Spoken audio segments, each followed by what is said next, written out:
Blackstar Network is here.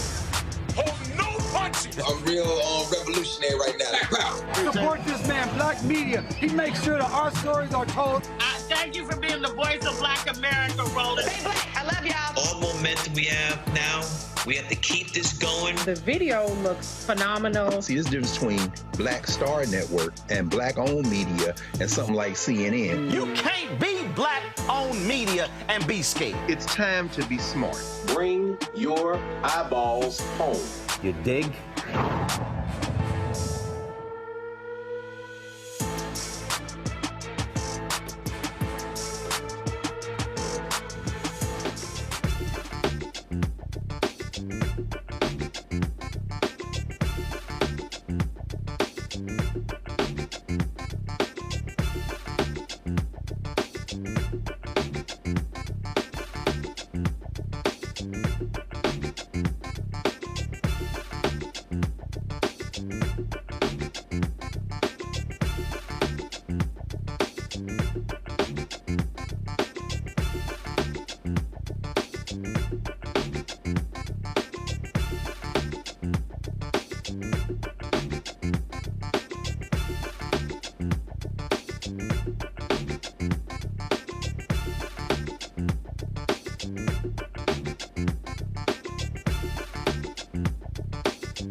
Today is Tuesday, March 19th, 2024, and coming up on Roland Martin Unfiltered, streaming live on the Blackstar Network, live from Los Angeles. Later, I will be on the red carpet for the premiere of the Netflix movie Shirley, directed by John Ridley, starring Regina King. We will be live from the red carpet, so look forward to that. But on today's show, those 6 racist cops in Mississippi being sentenced today, one of them already hit with 20 years in prison. We'll tell you how the other ones, how long they are going to spend in prison for the vicious beating and torture of African Americans. Also, the Supreme Court allows Texas and different law enforcement agencies in Texas to detain anybody who they suspect of being an illegal immigrant while the case winds its way through the federal court system. Also, we'll talk about the various polls being done by Hit Strategies specific to African Americans. Terrance Woodbury joins us on the show to talk about that. Also on the show, the abortion rate has hit its highest rate in 10 years, even with the overturning of Roe v. Wade. Plus, an Arizona lawmaker, very emotional, in detailing to her colleagues why she is getting an abortion. Plus, Beyonce is going to drop her new country album. Well, she calls it Beyonce album. But let's just say she's not forgetting how she was treated by white folks when she appeared on the Country Music Awards 8 years ago. And we'll also talk about the latest in Haiti as well. Folks, it's time to bring the funk. I'm Roland Martin Unfiltered, the Blackstar Network. Let's go. He's got it. Whatever the miss, he's on it. Whatever it is, he's got the scoop, the fact, the find. And when it breaks, he's right on time and it's rolling. Best believe he's knowing. Putting it down from sports to news to politics. With entertainment just for kicks, he's rolling. It's on go, roll, y'all. It's Roland Martin, rolling with Roland now. He's funk, he's fresh, he's real, the best, you know he's Roland Martin.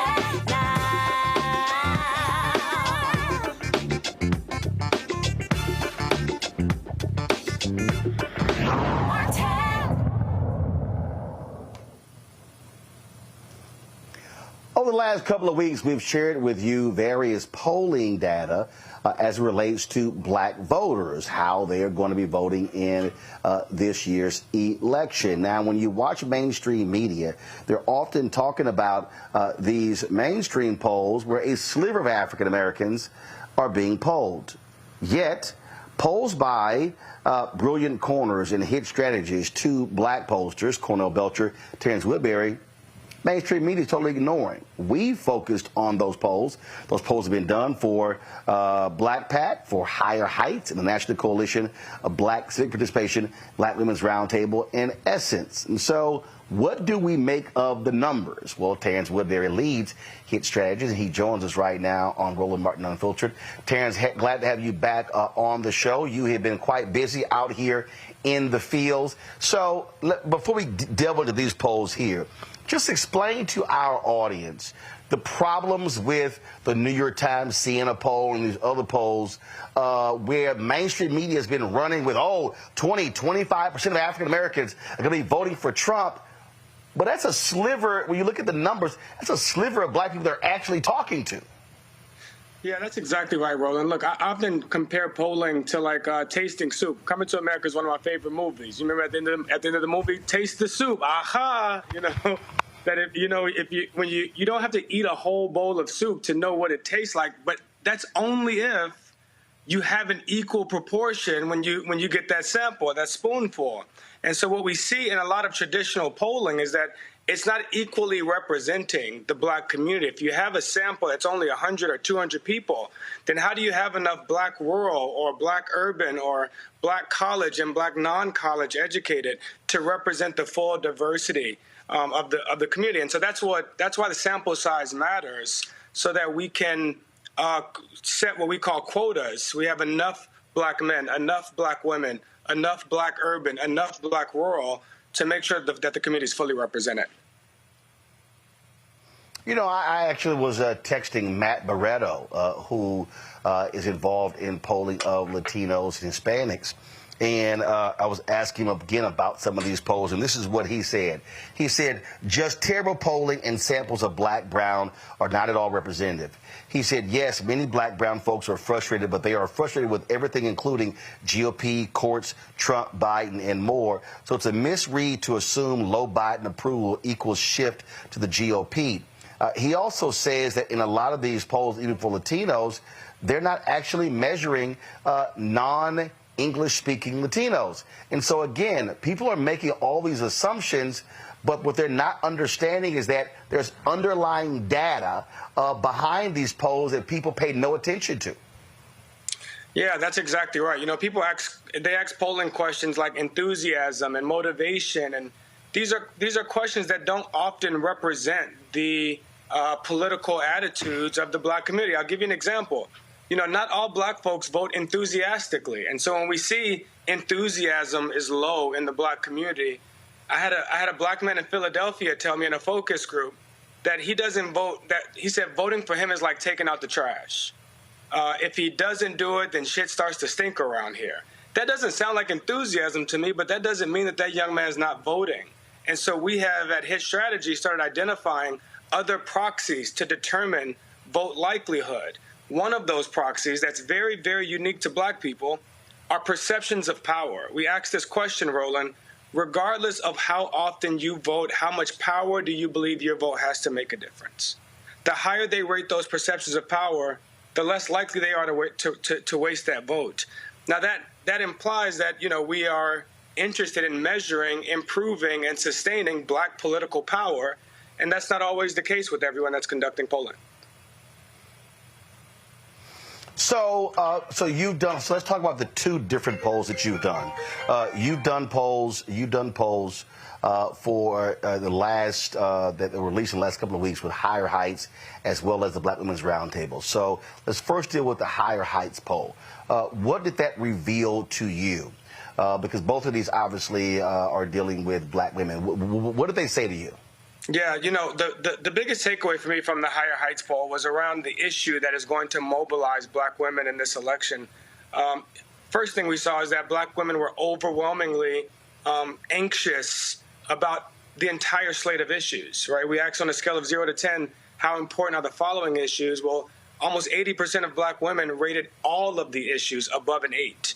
That shows a level of concern and anxiety around everything from climate change to abortion to gun control, to health care, to education costs, to the erasure and banning of black history. All of these issues, almost 90% of black women rated above an 8. But when we got underneath there and started asking open-ended questions, when we started to give them a forced choice, if you had to choose one thing, what would it be? What we see, Roland, is not just economic anxiety, but very, very specifically the cost of things. That could include some of that is included in economy. But what black women are expressing anxiety and pain around are the cost of things, the cost of education, the cost of groceries, the cost of gas, the cost of healthcare, cost of prescription drugs. You know, and so this is why we see such strong economic indicators, right? Say with air quotes, like black unemployment rate being the lowest it's been in 50 years, or the highest job creation of any president in history. That those things are not translating to economic progress for them, because when they are saying economy, what they are really saying is the cost is too damn high. So when I was on, when Melody Campbell was on, and she was talking about the poll that you did for them, and she talked about for the first time they saw black women in the persuadables category. What does that mean? I mean, does that, because she said that are we seeing less intensity among black women? She also talked about the generational divide that exists as well in terms of younger women in voting. So what are you seeing there? Yeah, you know, I offered a couple of slides here. If we can pull them up, I can actually show it to you. The thing about data is that it's often easier if you can you can visualize it. But we are seeing, number one, that black women remain the bedrock. Let's go to the next slide here. I'm gonna point to a couple of things real quick. So first, we do see a growing dissatisfaction with the direction of the country. In 2022, sorry, I'm having a hard time saying that.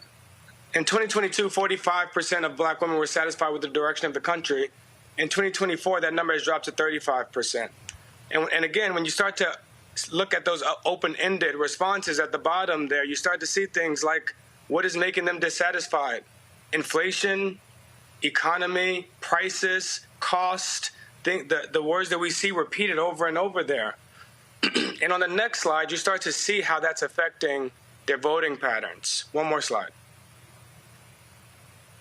Right there. All right. And so, look, the total at the top there, I think, is the top line that people run away with. That is, if the election were today, only 55% of black women say that they will vote for Joe Biden. But when we get underneath that number, one, this is what Melanie's talking about when she says that they're in this persuadable category. It doesn't mean that the other half of the electorate is voting for Donald Trump. It means that you have a considerable amount that are considering third-party candidates. I keep reminding everyone I talk to that there will not be only 2 names on this ballot, that there are other options. And so you do see a considerable amount, 13% considering voting third-party, but you also see 11% that just haven't decided yet. Notably, when you look underneath that total, inside those red dotted lines there, you start to see the generational divide. 71% of black women over the age of 50 say they are voting for Joe Biden if the election were today, while only 43% of black women under the age of 50. That's where we really start to see the erosion in the electorate, not just because there's a lot less saying that they'll vote for Joe Biden, but because there's a lot more younger black women saying that they are considering voting for Donald Trump. But most important, Roland, when you look at the bottom of that graph, at the most likely voters, these are the black women who say that they're definitely going to vote and have voted in two of the 3 last presidential elections. We see 73% of black women, likely voters, black women, saying that they're going to vote for Joe Biden, but 12% still saying that they're going to vote for Donald Trump. That is a material increase in Donald Trump's support amongst black women that is registering in public polls, but I think it's over-registering. Obviously, it's not 25%. So if that's the case, what do you attribute that 12% to? You also talked about the third-party voters. And so depending upon them getting ballot access, you've got Cornel West, you've got Robert Kennedy Jr., and so that's really contingent upon them getting ballot access. Yeah, so listen, there's about 30% of the black electorate that's in this cluster that we call the rightfully cynical. That 30% are the lowest per capita income, lowest educational attainment, lowest vote likelihood. This is the closest to the pain. These are the voters that tell me that their hood didn't get any better under Obama and it didn't get any worse under Trump. So why does Biden have anything to do with them? Well, that cynical voting bloc, right? They are frustrated not just towards Democrats. They're frustrated towards systems that have seemingly failed them. And a part of the appeal of Donald Trump is when he begins to run against the system, when he begins to say that everything in Washington is a swamp. In fact, Roland, when he says, "What the hell do you have to lose?" he is talking to that cynical voter, that rightfully cynical black. But here's the deal, though. He's running against the system, but do they not realize that he ain't talking to them or about them and has no policies that are going to appeal to them? That's exactly right. That's a mirage.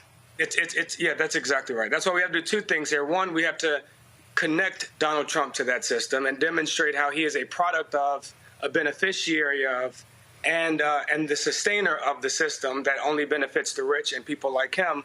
But we also have to demonstrate to that rightfully cynical voter how this system has made their lives better, how they banning the no-knock warrants that would have saved Breonna Taylor's life and banning the chokeholds that would have saved George Floyd's life and putting 100 black women on the federal bench how these things make our lives materially better. We have to demonstrate the progress over the last 4 years before we make promises over the next 4 years, because they simply don't believe us. They don't even believe the politicians that they really like. They really, really like Barack Obama.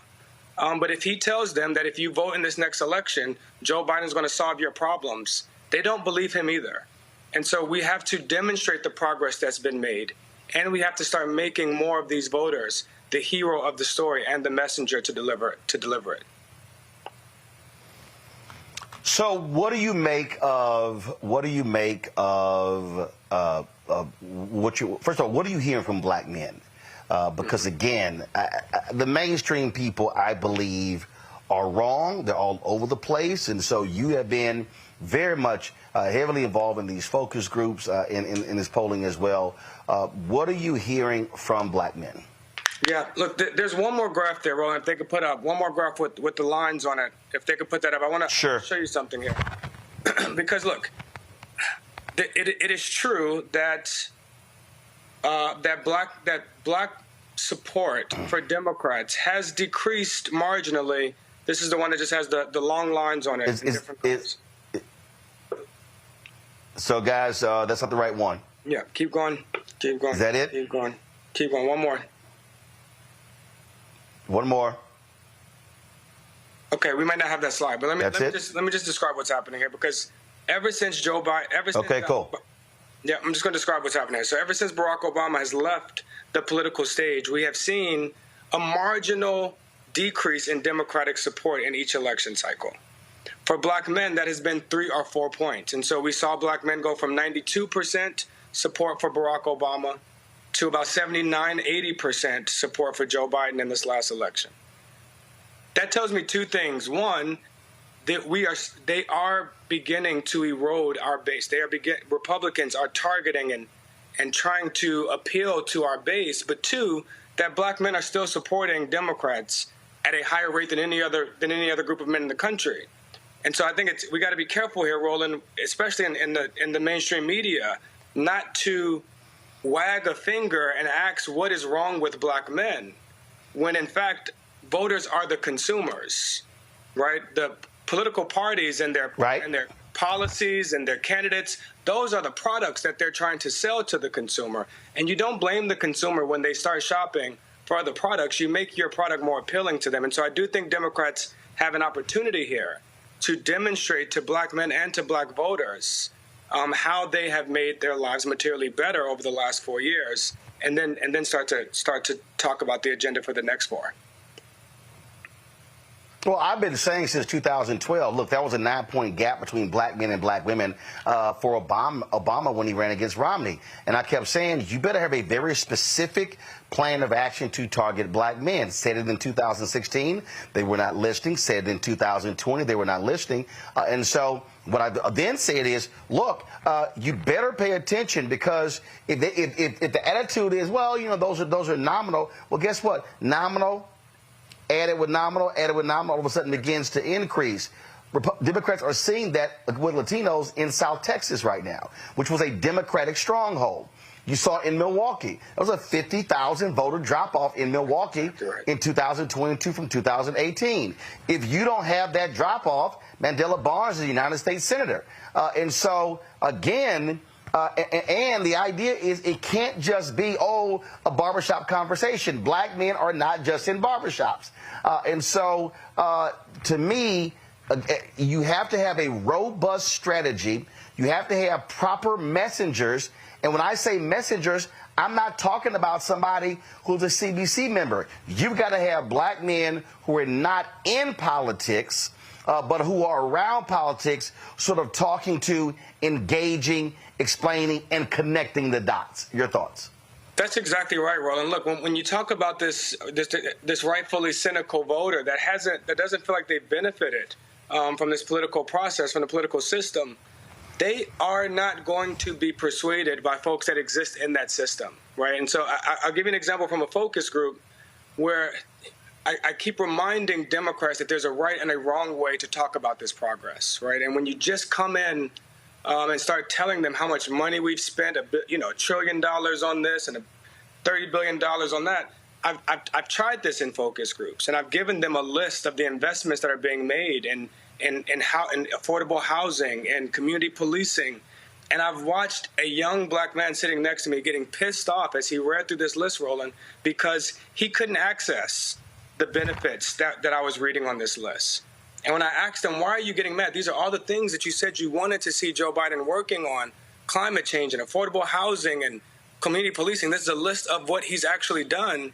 Why is it upsetting you? And he gave me a story about how his sister could not access any of these child tax credits, and his mother couldn't access any of these benefits from infrastructure investments. And there was a young woman across the table, Roland, who stopped him and said, if it wasn't for the child tax credit, during the pandemic, after I had lost my job, the courts were closed, and I couldn't get child support for my baby, and if it wasn't for the child tax credit that I spread across 3 months, I would have been evicted.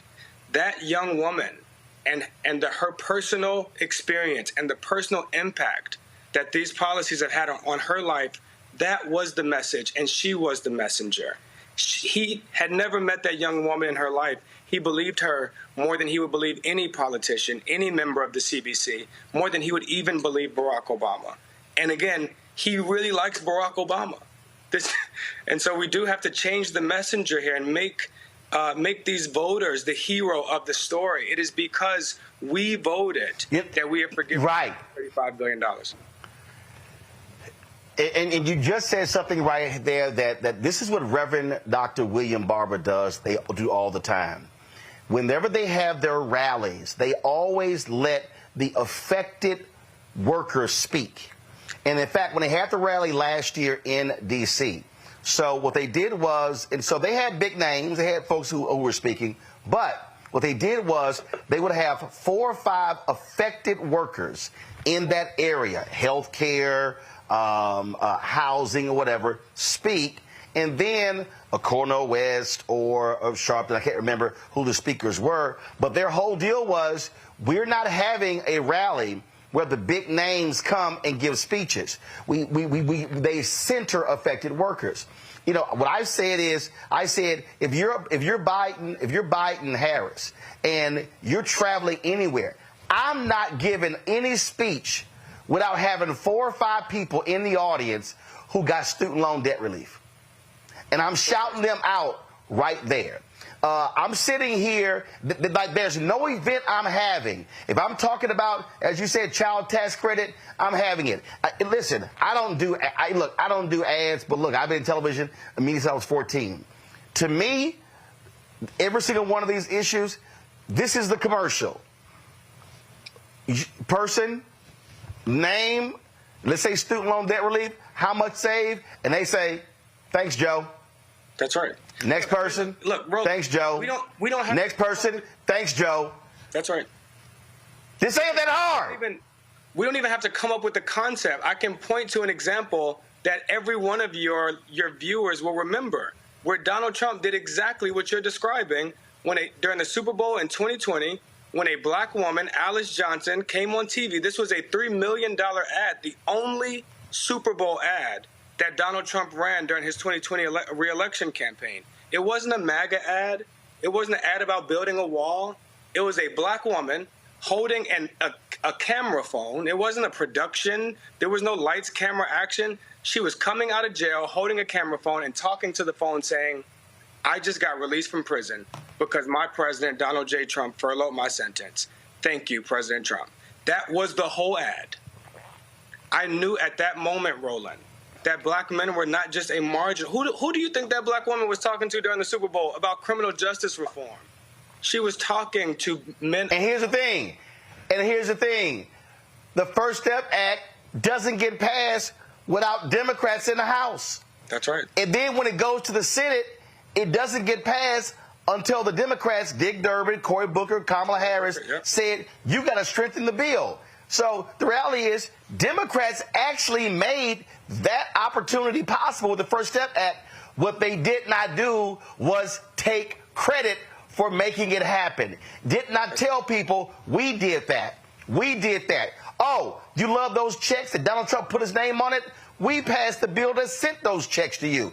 What Biden and Harris did when they got in, one of the first things they did, the PPP loan program did not impact a lot of black businesses because the program required full-time workers. They made some adjustments when they came in for W-9. You got to say that. You got to actually say what we did and have the people who were impacted actually tell the story. That's exactly right. Same thing with student loans. You know, $135 billion of student loans have been forgiven, Roland, and 70% of those have been forgiven to Pell Grant recipients. Well, most Pell Grant recipients are people of color. That was an intentional racial justice equity lens that this administration applies to every policy that they got to figure out how to talk about, but also empower some other folks to talk about it. The progress is getting... Terrance, hold on one second. I'm sorry, go ahead. Say it again. Look, at the end of the day, Joe Biden made a promise during his acceptance speech, not the inauguration, but when he first won, he made a promise to have black folks back. And as I go through this agenda, 80% of the black agenda has either been initiated or accomplished. Black woman on the Supreme Court, along with 100 black women on the federal bench, promise made, promise kept. Student loan forgiveness. No, he hasn't forgiven all of them, but he's forgiven more than every single president before him combined. Promise made, promise we got to continue. And so I do think you're right. They got to start taking credit for some of this, but also remind folks that the job isn't done, because you can't appear to wave a mission accomplished flag while people are still feeling the pain. Absolutely. Terrance Woodbury, always good to go through this data with you. Again, what I keep saying is it ain't that hard, but if you are Jen O'Malley, if you are Anita Dunn, if you are all the people who are on the campaign, Chavez, who's the campaign manager, Quentin folks, all these folks, y'all, listen to black people. We know what we're talking about, because we talk to these black people every single day, but you have to message properly, and you have to have proper messengers, and you got to do it in a way where everything is not a television commercial. You also got to be on the ground in the communities, having these forums, having these conversations, because if all of a sudden you're in Milwaukee and you're in rural Georgia and you're in rural North Carolina and you're in Florida and you're in pockets of Arizona and Nevada and you're in Philadelphia and Pittsburgh and other places, you're in Michigan, and you're walking people through this, because the last point here, Terrance, you do it. When you show people what has been done, that changes their perception, because they go, I didn't know that. It works. In fact, Roland, when I start explaining this to people over a 2-hour focus group, the only thing that they're mad at is that it's the first time they're hearing it. Why ain't nobody else talking? This is what they ask me in every focus group. Why ain't nobody else talking about everything you just told me? It works. The progress works. We have to start delivering it. I know we're not going to have 2 hours of their undivided attention like I do in focus groups, but that's why we got to figure out how to deliver it to the palm of their hand. But that doesn't get delivered in a 30-second or a 60-second spot, and that's the point I'm making. You have to create multiple forums to be able to do that, and then now disseminate that information. Terrance, I appreciate it, man. Thanks a lot. Thank you, Roland. Anytime, brother. All right, folks, that's Terrance Woodbury, hit strategist. Again, one of the top pollsters in the game. I keep telling y'all, the work that Terrance does, that Cornell Beltra does, Ron Lester does, and others, it's important. Democrats, y'all might want to listen to black people. Just saying. Back in a moment, Roland Martin Unfiltered on the Blackstar Network, live from Los Angeles. Back in a moment. I have something I want to tell you. I am running for president. Of the United States? Holy. I'm paving the road for a lot of other people looking like me to get elected. Brooklyn's first black representative. You're about to make history. You want to be president? You ain't no man. Maybe we should find your mother. All you got is your one vote. You sound just like every other politician. Do I look like every other politician? Who? Truly, you can't win. And why can't I win? I have an opportunity to make a difference. What's the topic? I'm trying to go through the script. This isn't a campaign. It's a joke. All right, well. The only thing anybody's going to remember is that there were a bunch of black folks who made fools of themselves. See too much suffering. And I don't know how to not try. We're living it proud. Step by step.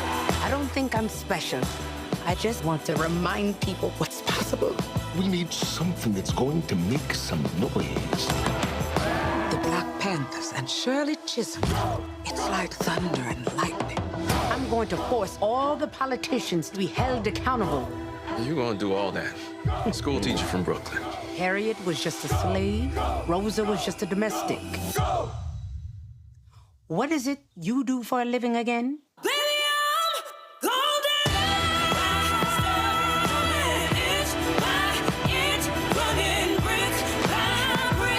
The people of America are watching us.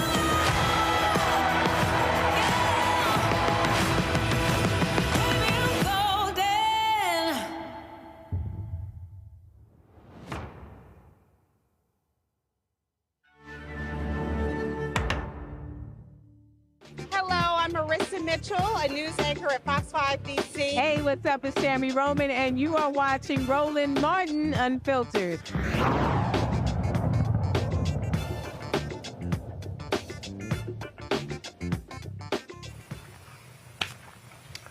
Let's bring in my panel. Joe Richardson, a civil rights attorney out of Los Angeles. Glad to have you on the show with us. Joe, Randy Bryant, DEI disruptor. She's out of Washington, D.C. Joy Cheney, former executive director for the Washington Bureau and senior VP of policy and advocacy for the National Urban League out of D.C. Glad to have all three of you here.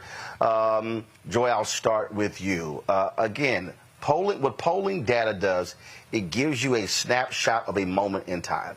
So what folks may be thinking and stating in February could differ by June, July, could differ by November. And so what's instructive is to be able to learn from that and now begin to build upon that. And so if you are Democrats, you've got some work cut out for you when it comes to black men and black women. They have to compete. They have to do the work. And I have been saying repeatedly, over and over and over again, Democrat strategists and campaign managers and consultants, frankly, who mostly are all white, cannot try to talk to black voters in 2024 like this was 2004 or 1994. Matter of fact, you can't even talk to black voters in 2024 like it was 2012 with Obama. It's simply a different electorate.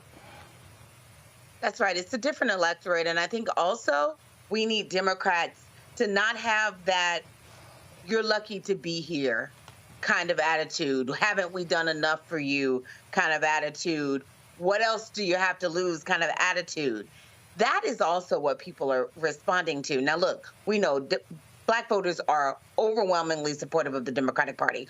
We owe no one nothing up at all, right? At all. But I don't, and frankly, it's a good thing to have both parties vying for our vote. And we have to make it clear that when we are vying for it, I'm a Democrat, when we're asking for the black vote, we are doing it because we respect the black vote. We are willing to change our policies to make ourselves more appealing to the customer, to the black voter. We don't take them for granted. People are tired of being taken for granted. And Donald Trump understands the language and the politics of grievance. Unfortunately for black voters who are voting for him, he will offer you nothing. He will offer you nothing. He is simply engaging in the politics of grievance. But Democrats, we have to be smarter. We have to talk to black people. We have to listen to black people, and we have to do what they say and make ourselves more appealing so we can have their votes. It's just that simple. And frankly, because I've worked in Democratic circles, it's what we do for everyone else. So we know how to do it. We have to apply it to black people. You know, the thing there, Randy, as just Joy laid out there, in terms of competing for the vote. And first of all, look, I've always said both parties should compete for the vote, but we also must operate in reality when it comes to facts. And the bottom line is, when you look at the issues that matter to African Americans, Republicans are dead set against many of those issues. But then you still, if you're Democrats, you still have to offer an agenda for those voters to say, hey, let's put us back in. It's not mission accomplished for Biden-Harris. I dare say they should be saying to black voters, we have unfinished business. They must articulate those things and explain to people why they should get another 4 years. They should spend a lot of time highlighting what they have done. As the brother just pointed out, we don't know this information. We've said it multiple times on this show that the Democrats have not done a great job of advertising and letting people know the good work that has been started. And then they can continue the message that we recognize that and give us the opportunity to do that. They need to stress that message. I do think that what's very powerful about us feeling like we've been taken for granted. No one wants to feel easy or the low-hanging fruit or that nobody is paying us any attention. So I thought the most powerful statement was about people really feeling disenfranchised from the system. And what Trump has done well is that he has portrayed that he is not a part of the system, although we all know he is and has been so since the beginning. But we need to really hit on that and make people clear that Trump is part of the system and has in a lot of ways worked it brilliantly, and not to be fooled by his tactics. Joe? Yeah, I mean, agree with all the foregoing. I appreciated the comment that was said before about us being respected. So you have to respect us, but not expect us, right? So often we are presented as, we can kind of just be this mistress and this extra. We'll always go along anyway, so we'll go along and get everyone else. Meanwhile, back at the ranch, Donald Trump is good at the politics of grievance.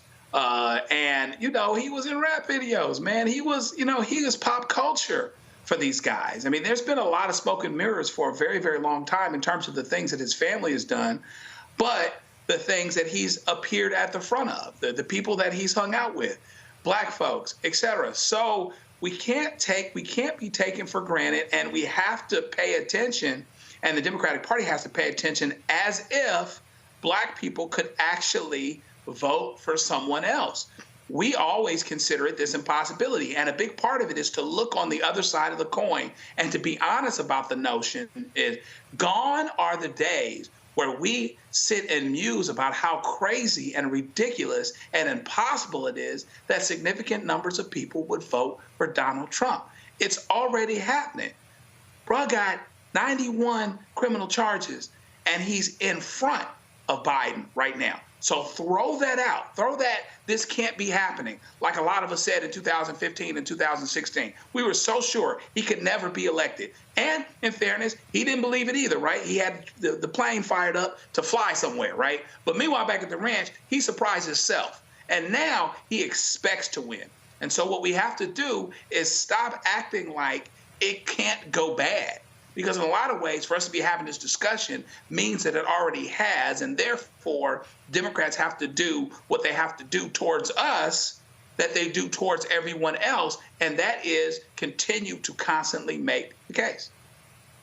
Can I add one other thing? Let's not overlook the fact that go ahead.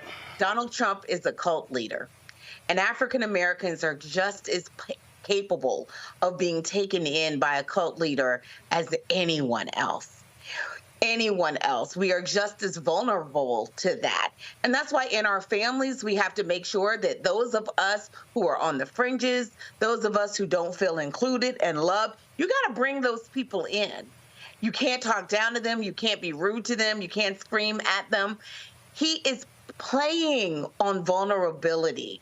And we, of course, are just as vulnerable as anyone else. So there's some politics, but there's also some cultural exclusion that's been happening here, and he taps into those people. You can't deny that. Absolutely, but that's why he has to be completely called out. Before I go to the break, real quick, the folks at the Lincoln Project, they are, they've said it. Their aim is to go after that 1 to 3% of Republicans and try to speak to them and say, yo, this dude ain't one of us. This new ad that they've dropped sort of speaks to that. It's not our party anymore. The Republican Party that made America safer, stronger. The party that put our security and American values first.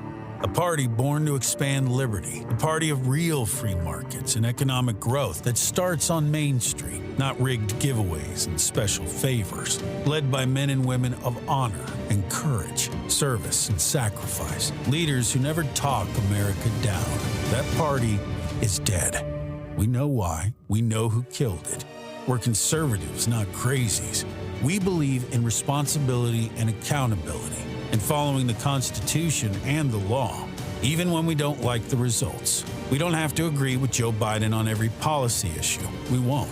And when we don't, we'll say so. But so much is at stake in this election that it's time to put country over party and America over Trump.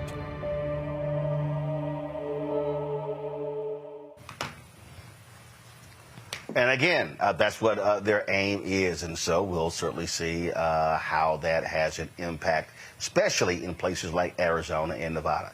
Got to go to the break. We come back. We're going to talk about what's happening in Haiti when it comes to humanitarian relief there. You're watching Roland Martin Unfiltered on the Blackstar Network. Supporters of what we do. Be sure to join the Bring the Funk fan club. Our goal is to get 20,000 of our fans contributing on average $50 each a year. That's $4.19 a month, 13 cents a day. You can send your check and money order to P.O. Box 57196, Washington, D.C. 20037-0196. Cash App, $RM Unfiltered. PayPal, R Martin Unfiltered. Venmo is RM Unfiltered. Zelle, Roland at RolandSMartin.com. Roland at RolandMartinUnfiltered.com. We'll be right back.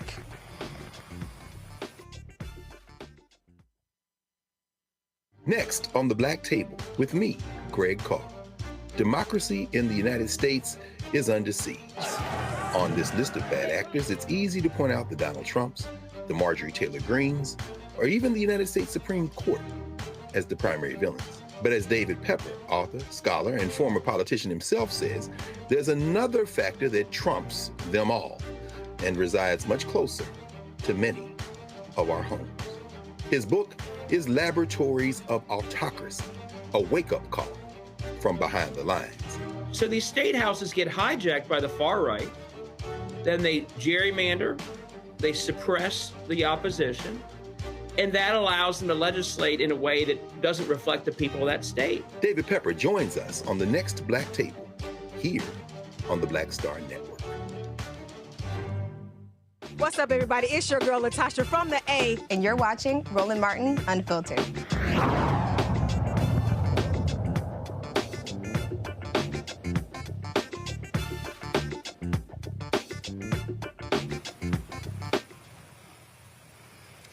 Violence in Haiti continues. Armed groups broke into a number of places, including electrical stations, destroying equipment that left areas of Port-au-Prince in darkness. On Monday, gangs attacked 2 upscale neighborhoods in Haiti's capital in a rampage that left at least a dozen people dead in surrounding areas. More than 30 U.S. citizens were able to return stateside on Sunday. A Florida-based nonprofit rescued almost 40 Americans and allies from Haiti, but still has more than 100 people on the waiting list. The State Department reports that nearly 1,000 Americans have completed a crisis intake form seeking assistance in Haiti.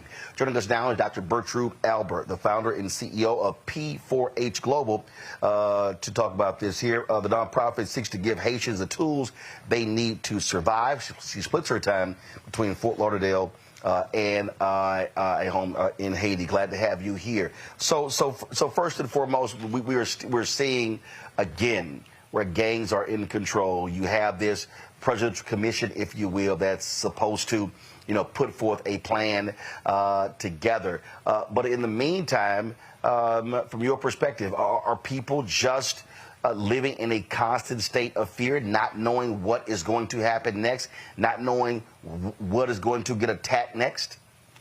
Yeah, first and foremost, thank you so much for inviting me onto your show and for having this dialogue with me. Certainly, Haiti is experiencing incredibly difficult times right now. And ever since the Prime Minister, Ariel Henry, he announced that he is open to and willing to, and he will resign. He hasn't yet resigned, but he will resign once the presidential council, this transitional council, is put into place. And so right now, Haiti is kind of a little bit in a limbo, waiting to see who is going to take leadership. A lot of different parties, a lot of different people kind of vying for power at this time. But I do want to make a distinction that the intensity that we're seeing, the insecurity that we're seeing is really centralized in our capital, Port-au-Prince. And so that's really important to see because although all of Haiti, for example, me and my team, we are based in Cap-Haïtien in the north, we're feeling it. We're feeling the trauma. We have family, we have partners, we have friends in the capital, but the direct insecurity that we're seeing, these images that we're seeing, it isn't across the entire nation. That is really centralized in our capital, Port-au-Prince. But the reality is Port-au-Prince is the capital, and that speaks to instability. That's where government leaders are located. And so we also had other folks on last week talking about how roads have been blocked. So other parts of the country are also impacted. And so where is the light at the end of this tunnel? Is there? Certainly there is a light at the end of the tunnel. And kind of to echo what you just mentioned, all of Haiti is feeling it because when the gangs block up, fuel tanks, us in Cap-Haïtien, the prices of everything, it quadruples. The prices really, it strikes and it hits us really deeply. So you're certainly correct about the entire nation feeling the impacts of what's happening in our capital. The light at the end of the tunnel is that now more than ever, a light is being shined on essentially U.S. imperialism in the United States. A light is being shined on really what is happening because right now when we look at it, we see gang violence, and a lot of scholars are actually calling them paramilitary groups, and they're moving away from this title of gang, but more paramilitary groups because they are funded and supported by political parties, which are being propped up by the U.S. government. But the light at the end of the tunnel certainly is Haitians seeing and exposing what is truly happening, what has been happening in Haiti since before Jovenel Moïse was assassinated, since before Michel Martelly took political power, since even before Aristide, some of these really big pillars that have directly led us to where we are exposing the fact that the U.S. control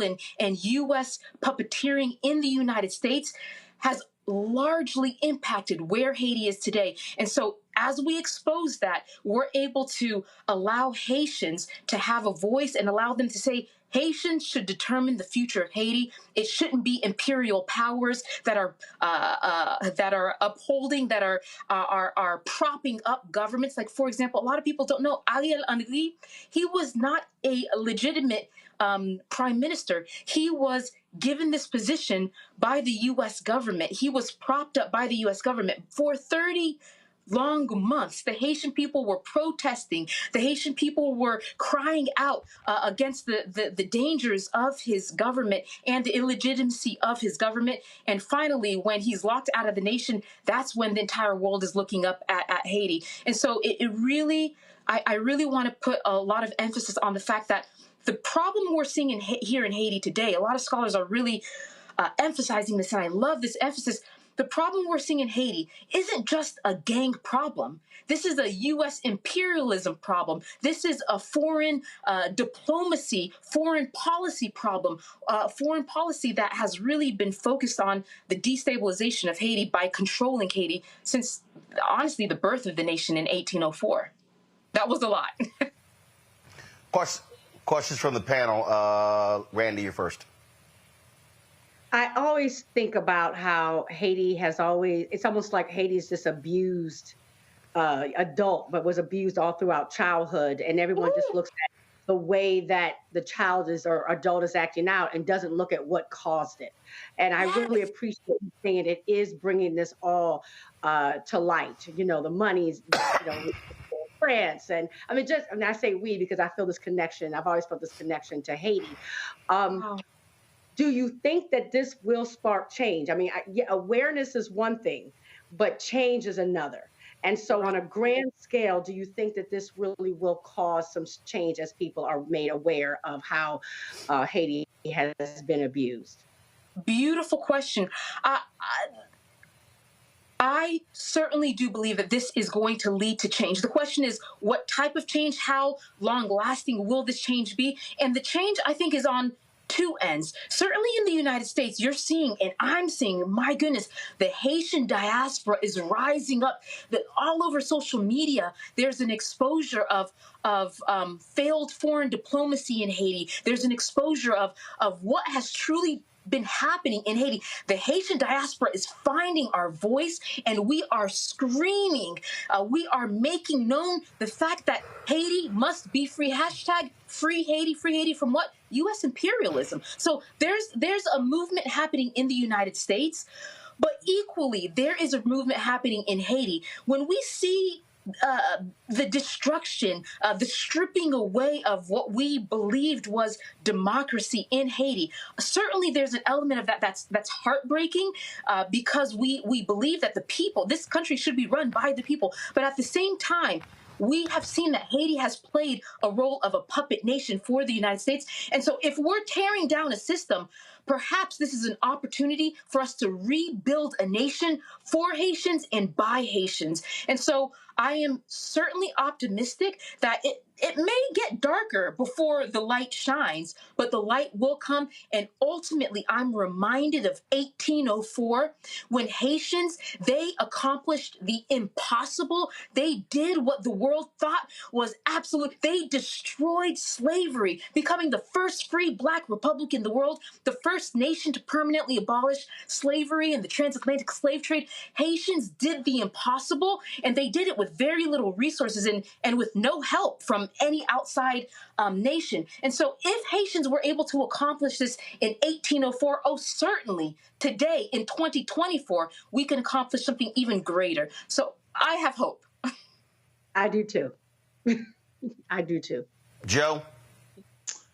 I remember in the 90s, in the early 90s, interning with Maxine Waters, and we came back to town for Bill Clinton's inauguration, and that's right around the time there was this call from American politicians, American Black politicians, for the return of Prime Minister Aristide. And I remember sitting in the office while he comes through and waves at everyone and goes and waits on the Congresswoman, who can be late sometimes, or at least all those years ago. Maybe it's changed since. But I remember it being sold as if this is going to be a solution. This is going to help us get where we need to get.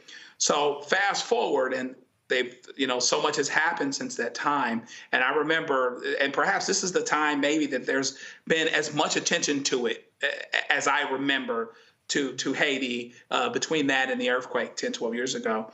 What can Americans do now? Americans, Black Americans, people that are concerned about the plight of Haiti, people that have folks that have cultural roots there, et cetera.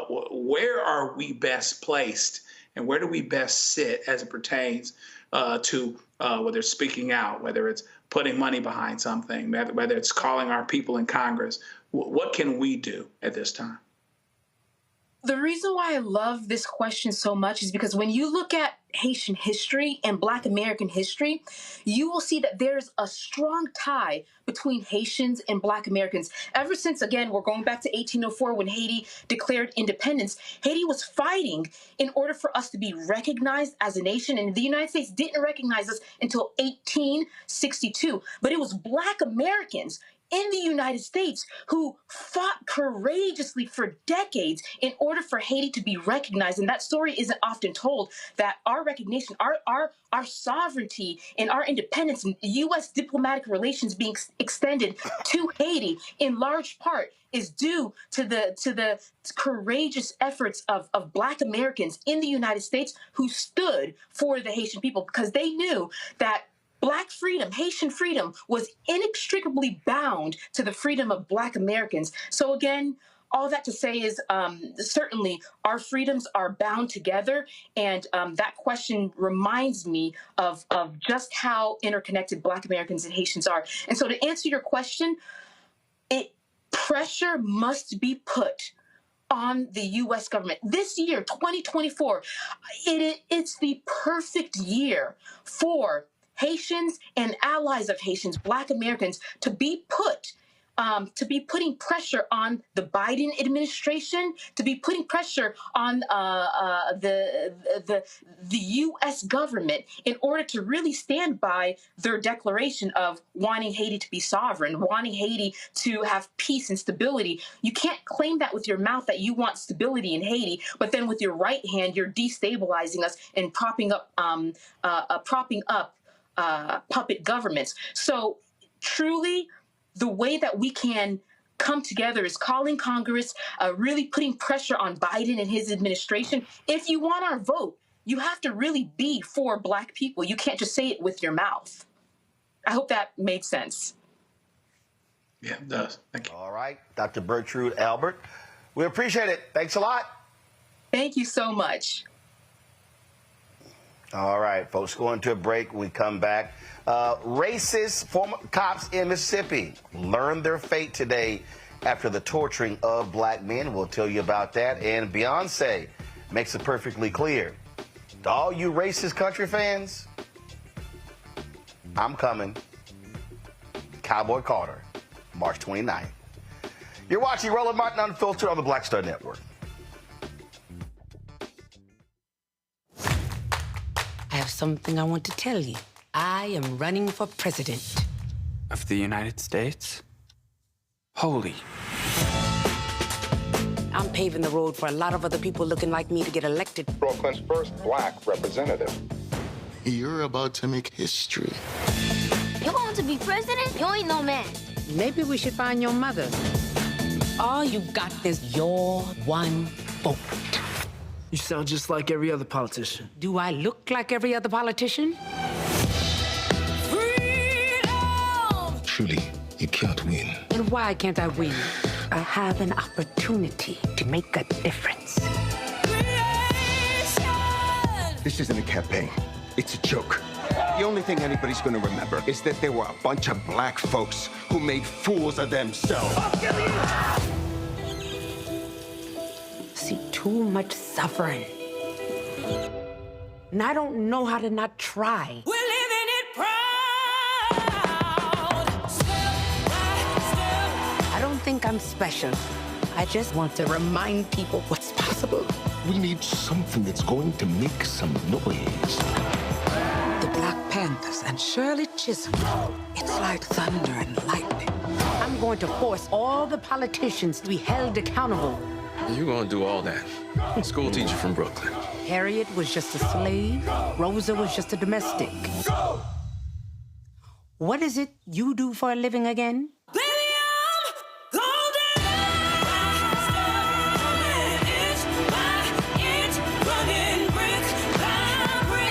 The people of America are watching us.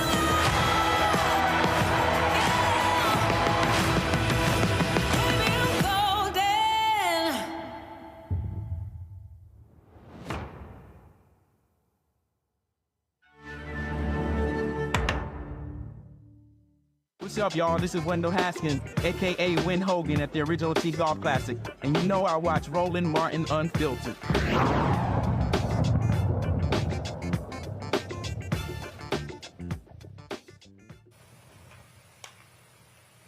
Two of the white Mississippi police officers who pled guilty to torturing two Black men last year are learning their fates. They were sentenced today in Mississippi. Hunter Elward, who faced the most severe federal charges against him, he's going to spend 20 years in prison.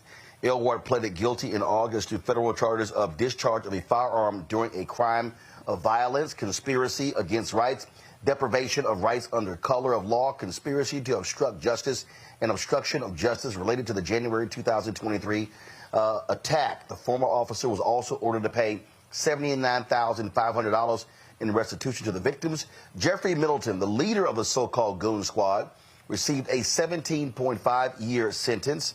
Elward, Middleton, Brett McAlpin, Christian Detman, Joshua Hartfield, and Daniel Abdike called themselves the Goon Squad because they were willing to use excessive force without reporting it.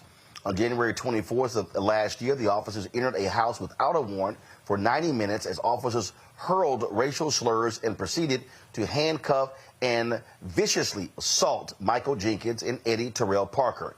They planted drugs and a gun, leading to false charges that could have resulted in lengthy prison sentences for the victims. However, their conspiracy unraveled when one of the officers confessed, leading to the confessions of the others involved. The 4 other former law enforcement officers who admitted to torturing Jenkins and Parker will be sentenced later this week. Joe, again, this shows you why it's important to have a Biden-Harris Department of Justice as opposed to a Trump, Pence, Bill Barr, Jeff Sessions Department of Justice. No doubt about it. There'd be a difference. You know, the lawlessness here is what's alarming.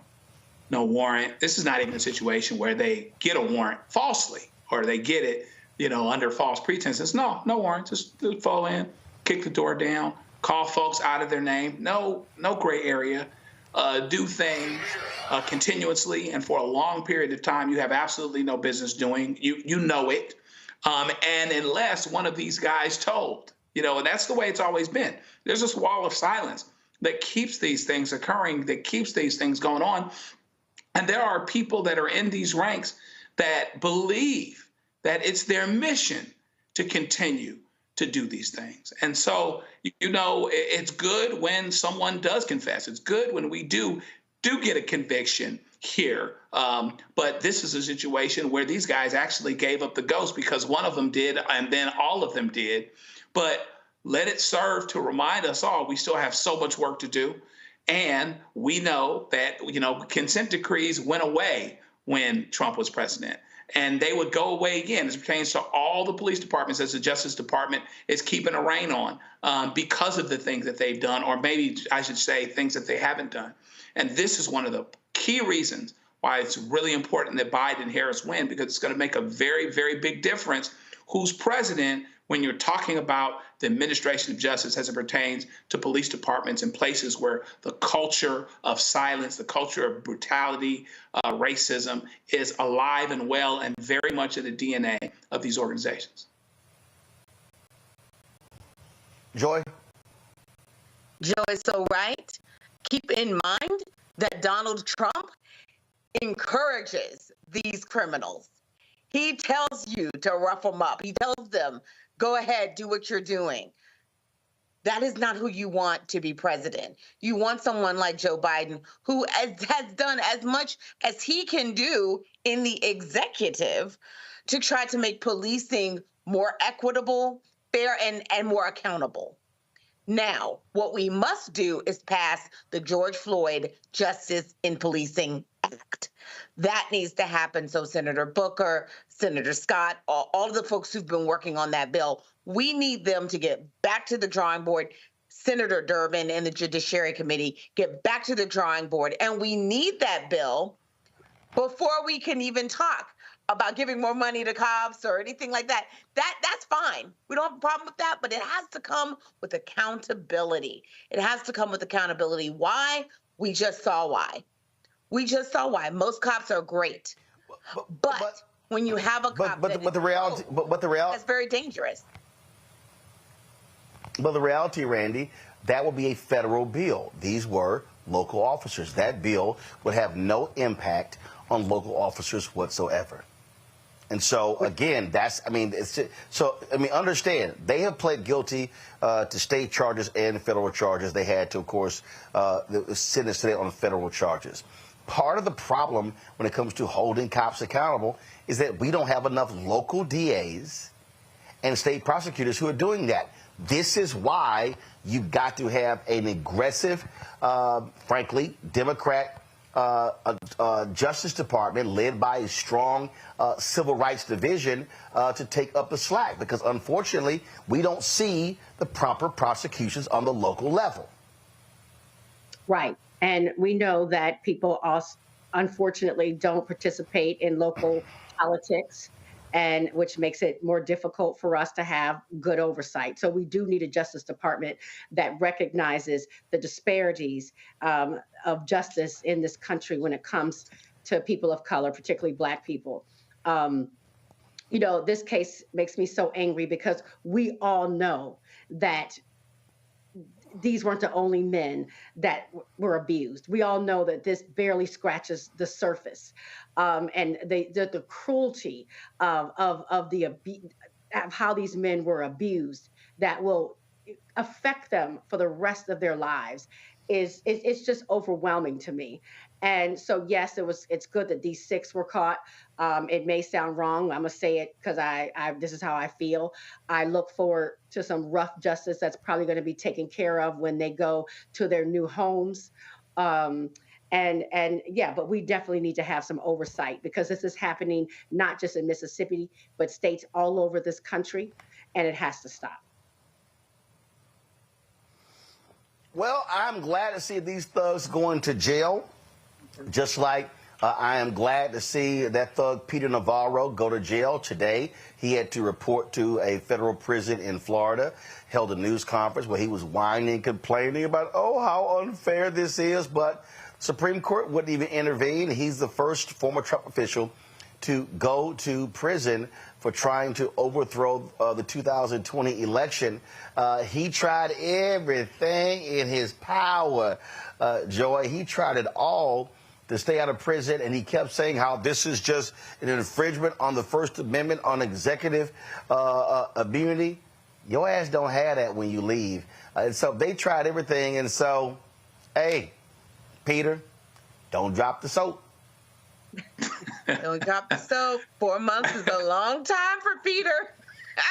But I wish we got more, to be honest with you, if I'm being real. It's really a shame that people get more for far less than what these people tried to do to our democracy. But we'll take it.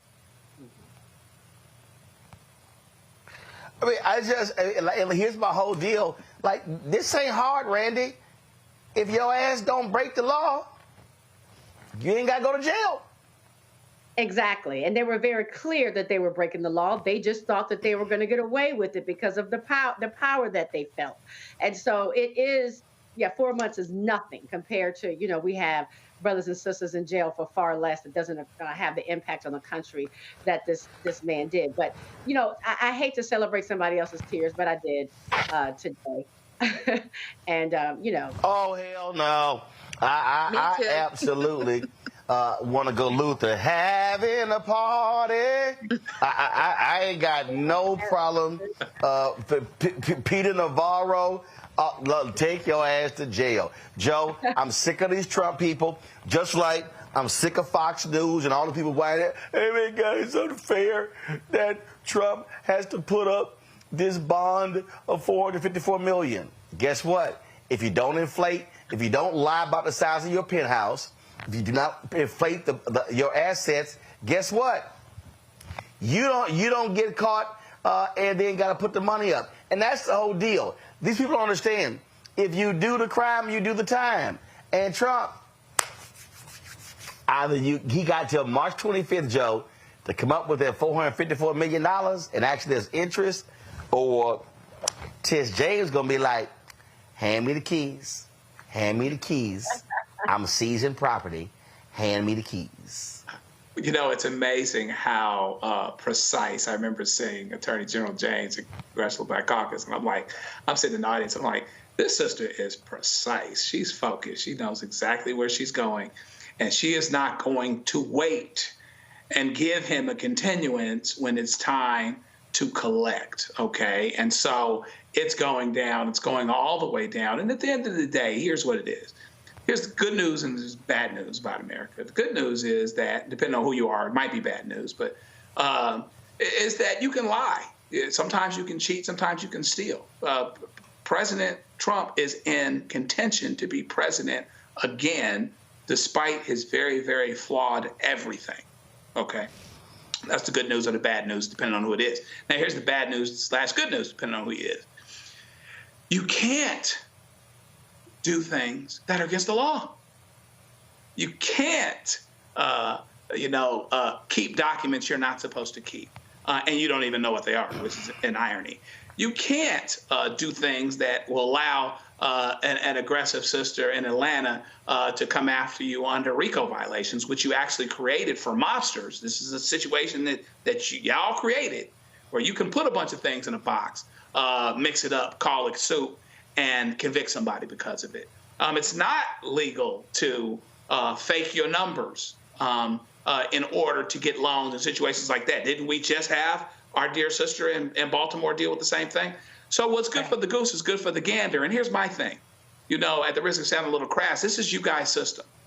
And if it's not working for you, then I really don't know what to tell you, because at the end of the day, you'd have to do a whole lot to get rolled up for things that you did while you were president. At the end of the day, every time Trump gets in a problem, it's because of something he did. It's cause and effect, and it's not just lying. He's been lying for a long time. That's not legally actionable most of the time, as long as you're not under oath when you do it. It's the other things, and they're not coming from out of nowhere. This is not happening in a vacuum. The Bible says a curse causeless shall not come. There's a problem, and there's a reason all this is happening. And those of us that decide to be connected to Trump like that, to be fruit on the tree, as it were, might end up finding ourselves being rolled up and him not returning our calls. And that's where Mr. Navarro finds himself. That's right. All y'all folk who decide to work for that thug, you are risking your livelihood. Rudy Giuliani has gone broke. He got to pay a whole bunch of settlements. I mean, we can go on and on and on. So, hey, you the fool who chose to go work for him. So that's on you. So, P. Navarro, I hope you have quite the unpleasant time during your stay in federal prison. All right, y'all, going to a break. We come back. Republicans insisted, that if we get rid of Roe v. Wade, we can stem abortion in America. They've actually increased. And also, an Arizona legislator gives an emotional testimony on the floor about why she had to make the decision to end her pregnancy. Plus, Beyonce is dropping her, she said it ain't a country album, it's a Beyonce album, but she tells us a story on why she's doing it, and it harkens back to 8 years ago at the Country Music Awards. We'll explain on Roland Martin Unfiltered on the Blackstar Network, broadcasting live from Los Angeles. Support us in what we do. Join the Brain and Funk fan club. Send your check and money order to P.O. Box 57196, Washington, D.C. 20037-0196. Cash App, $RM Unfiltered. PayPal, or Martin Unfiltered. Venmo is RM Unfiltered. Zelle, Roland at RolandSMartin.com. Roland at RolandMartinUnfiltered.com. And be sure to download the Blackstar Network app. Apple phone, Android phone, Apple TV, Android TV, Roku, Amazon Fire TV, Xbox One, Samsung Smart TV. We'll be right back. Game on! State of the Union 2024. Huge night for President Joe Biden. This was a CBS receipts type of night. He dragged the hell out of the Supreme Court. And he said, y'all gonna see the power of women. Trump's brain is melting as we speak. We want to organize from a place of strength. There's no confusion whatsoever about what they've done and what they plan to do. What Donald Trump is doing is presenting a fallacy. He is convincing them that he's all in it for them, when in fact he's all in it for himself.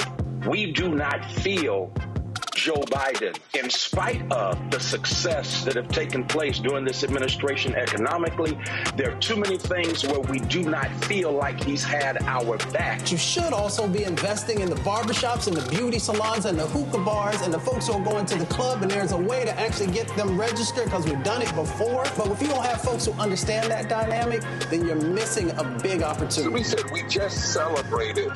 For what? Why did you go to Selma to celebrate rather than recommit yourself to the fight if the very thing we went to celebrate has been gutted? Republicans did not support a lot of the bills that were necessary to keep the country fluid. You can't only love your country when you win, right? Oh, no. You guys don't want another $2 trillion tax cut? This was absolutely the knockdown, drag out that we were really waiting for. Black voters are the base. They're the most important base of the Democratic Party.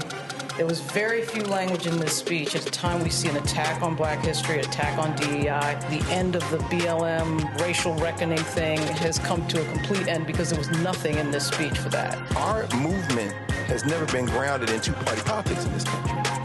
All of our movements ultimately get co-opted by a state that is anti-black. They called the old because they knew the way, and they called the young because they were strong. And I believe there is a good combination of that, but we can have ideas and we can have visions and dreams, but we have to have our young people also working beside us because they are strong, and they will run that race, and they will run it to the end. Activists, organizers, and young people have been pushing this administration to be on the right side of history and to do something about the issues that they care about. While the Ukraine and Palestine are critical issues, they are not the only global issues. Not a single black person who should ever let it come out their mouth that I'm tired. Because there is somebody else who came before us who didn't stop fighting.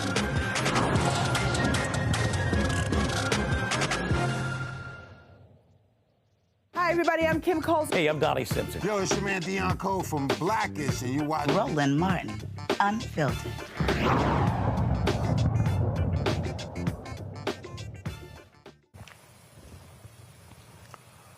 Folks, a new report reveals the number of abortions in America have actually increased since Roe v. Wade was appealed or repealed. The numbers are stark, this is despite several states implementing severe abortion restrictions. According to the Guttmacher Institute, an organization that aims to improve sexual health and expand reproductive rights worldwide, there were more than 1 million abortions in 2023. It's a 10% increase from 2020. States with total bans or with restricted abortion access, like Arizona and Georgia, naturally saw a decrease in the number of abortions. However, states where abortion was legal saw significant increases, largely because folks traveling to those places. New Mexico had a 257% increase between 2020 and 2023, while Kansas had a 114% increase. South Carolina saw abortions go up by 67%, Virginia at 76%, Wyoming had the most significant increase with 271%. The study also showed that the number of people traveling out of state with total abortion bans to bordering states and to all other states in general went up from 9 to 16%. Researchers at the Guttmacher Institute noted that more than 160,000 patients travel out of state to get an abortion in 2023. Folks, Arizona Democratic State Senator Eva Birch decided to let her colleagues know exactly what it's like when a woman has to make the decision to end a pregnancy. This is what she said. I rise today because I think it's important to acknowledge how this body has impacted my family and our journey, along with many others who are just like me. I don't know how many of you know this, but a few weeks ago I learned that, against all odds, I am pregnant. Many of you know that I've had kind of a rough journey with fertility. I had my first miscarriage more than 13 years ago, and I have been pregnant many times since then.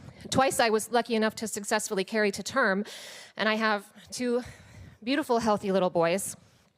But 2 years ago, while I was campaigning for this Senate seat, I became pregnant with what we later determined was a non-viable pregnancy. It was a pregnancy that we had been trying for, and we were heartbroken over it. But now, I wish I could tell you otherwise, but after numerous ultrasounds and blood draws, we have determined that my pregnancy is once again not progressing and is not viable. And once again, I have scheduled an appointment to terminate my pregnancy. I don't think people should have to justify their abortions, but I'm choosing to talk about why I made this decision, because I want us to be able to have meaningful conversations about the reality of how the work that we do in this body impacts people in the real world. For the last 12 years, I have worked both as an ER nurse and a nurse practitioner in a women's health clinic, and that experience informs the understanding that I have of my situation. Pregnancy, intended or otherwise, increase your risk for just about every health problem that a person can have. And that includes diabetes and high blood pressure and blood clots, anxiety, depression, arrhythmias, ischemic stroke, and I could go on. Pregnancy is not a health-neutral condition. Certainly, pregnancy carries more risk than abortion, which is a very low-risk procedure. And I say this not to try to discourage people from pregnancy. I'm so glad that I accepted those risks and carried my children. I just recognize them, because I think we have to be honest about the balance of risk and reward and why abortion can often be the right healthcare choice. I don't know how many of you have been unfortunate enough to experience a miscarriage before, but I am not interested in going through it unnecessarily. And right now, the safest and most appropriate treatment for me, and the treatment that I choose, is abortion. But the laws that this legislature has passed has interfered with my ability to do that, along with countless others. And I want to explain what I mean and why I'm still pregnant as I address all of you today, despite having known about the unavoidable demise of my pregnancy and despite having been to the abortion clinic on Friday, where they were equipped and prepared to perform my abortion. First, I was required to have another ultrasound at the abortion clinic, as all patients seeking abortion are required to do in Arizona. An ultrasound that I absolutely did not need to have. I didn't have an ultrasound because my doctor thought I needed one. I had one because legislation has forced me to do that. An invasive transvaginal ultrasound that I didn't want or need to have, performed by someone who didn't want to have to do it. I am safe and loved and protected in my marriage, but I cannot imagine how inappropriate that would be for a victim of sexual assault or for someone who has an abusive or coercive relationship with their partner. Another unwanted vaginal penetration, but this time by the state, by the people who are commissioned to protect us. Then I got to sit through an exhaustive list of absolute disinformation that was read off to me. I was told that there were alternatives to abortion, parenting or adoption among them, as if delivering a healthy baby is an option for me. It is not. My medical provider was forced to tell me multiple things that don't apply to my situation, and some that are just transparently, factually false. And they do this because of laws passed by this legislature in opposition to medical expert testimony and advice. And from where I sat, the only reason I had to hear those things was in a cruel and really uninformed attempt by outside forces to shame and coerce and frighten me into making a different decision other than the one that I knew was right for me. There's no one-size-fits-all script for people seeking abortion care, and the legislature doesn't have any right to assign one. I'm a perfect example of why this relationship should be between patients and providers. All that the legislature has done is to nurture distrust and confusion in the relationship between patients and providers for people who are vulnerable enough. It's not the job of the medical provider to try to talk a patient out of a decision that they feel comfortable with. Providers want patients to be informed, but not coerced. At no point in either of my experiences at abortion clinics did I feel pressure from the provider to get an abortion. I felt compassion and kindness and empathy and understanding. The only guilt that I felt was for the providers who was forced to say things that they shouldn't have to say because of us. After the mandatory ultrasound and the mandatory disinformation, I'm then going to have to wait at least another 24 hours after my appointment before I can have a procedure. The last time that I had an abortion, I started to miscarry the night before it was scheduled to take place. And I was denied a procedure in the hospital because I was deemed not critical enough. In spite of the fact that my embryo had died and that my miscarriage had stalled, which left me with retained products of conception, the clauses for emergencies aren't good enough. These laws can serve to intimidate doctors, and it muddies the waters when they're trying to make complex decisions in situations that are really volatile. I had been bleeding and passing huge clots for hours, but I wasn't bleeding out. And I was still pregnant. So I was offered medication to make me start bleeding again and told that I could have a procedure when I had bled enough. A waiting period is often totally inappropriate and potentially dangerous. Doctors and patients should be making those determinations, not legislators who don't have to suffer through the consequences themselves. The next day, I went to the abortion clinic where I was able to get the care that I needed. And 2 weeks later, clinics shut down in the wake of Roe. And I wouldn't have been able to get my procedure. Arizonans really agree that decisions should be between providers and patients and that the legislature should stay out of it. We know what happens to patients who seek abortion for any reason and aren't able to get one. We have lots of data on the subject, and notably Dr. Foster's Turnaway study, but there's others. Those individuals who are denied abortion are more likely to be victims of domestic violence, more likely to be evicted, more likely to file for bankruptcy, and their living children are more likely to have developmental delays. They have more long-term health consequences, and they're less likely to be able to afford the basic needs for their households. And that's a short and incomplete list of the poor outcomes that families face when their choices are taken away from them. Generally speaking, people seek abortion for the same reason that I did. I'm choosing abortion because I'm pregnant and for reasons that I should not have to explain to you or to the church or to the state of Arizona. I need to not be pregnant anymore. That's the best outcome for me. Now, I understand that there are a lot of sensitive feelings surrounding pregnancy and that there are philosophical questions that people cannot agree on. But leaders and experts have been talking about those things for years in this country, and if doctors and political leaders and advocacy organizations and religious organizations and faith groups and scientists have not been able to come to any consensus about the answers to these complicated questions, then I think we can all agree that the right people for that job are not here in the Arizona legislature. Arizonans deserve the freedom and the liberty to make those decisions for themselves. I will never try to force someone to have an abortion. Nobody should ever try to prevent me from having mine. My experiences in this space, both as a provider and as a patient, have led me to believe that this legislature has failed the people of Arizona in the laws that restrict and dictate abortion and in the resources that it cuts and strangles and denies at every opportunity. I'm really grateful that I am privileged to be able to make the right decision for myself and my family. I caught my pregnancy early. I can afford all those doctor visits. I can take time off work when I need to. But I call on this legislative body to pass laws that make sure every Arizonan has the opportunity to make decisions that are right for them. Our decision-making should be grounded in expert testimony and in consensus from both the medical community and from constituents, and free from political posturing and partisan bias, but that's not what I see happening. So I truly hope that Arizonans have the opportunity to weigh in on abortion on the ballot in November. We know that the majority of Arizonans support the right to abortion, and if we can't operate in that reality in this chamber, then it is critical that everyone have the opportunity for their voices to be heard elsewhere. I stand with those who have had to grapple with and navigate Arizona's restrictive laws surrounding abortion at a time when the decisions being made were complicated enough. I'm with them. Wow.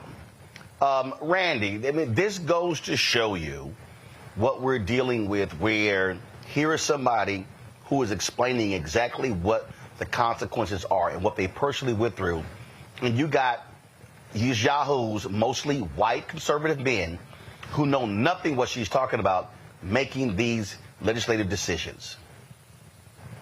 Not only do they not know, I dare say they do not care, because there's been a lot of research and information provided about the reasons why some people choose to terminate a pregnancy.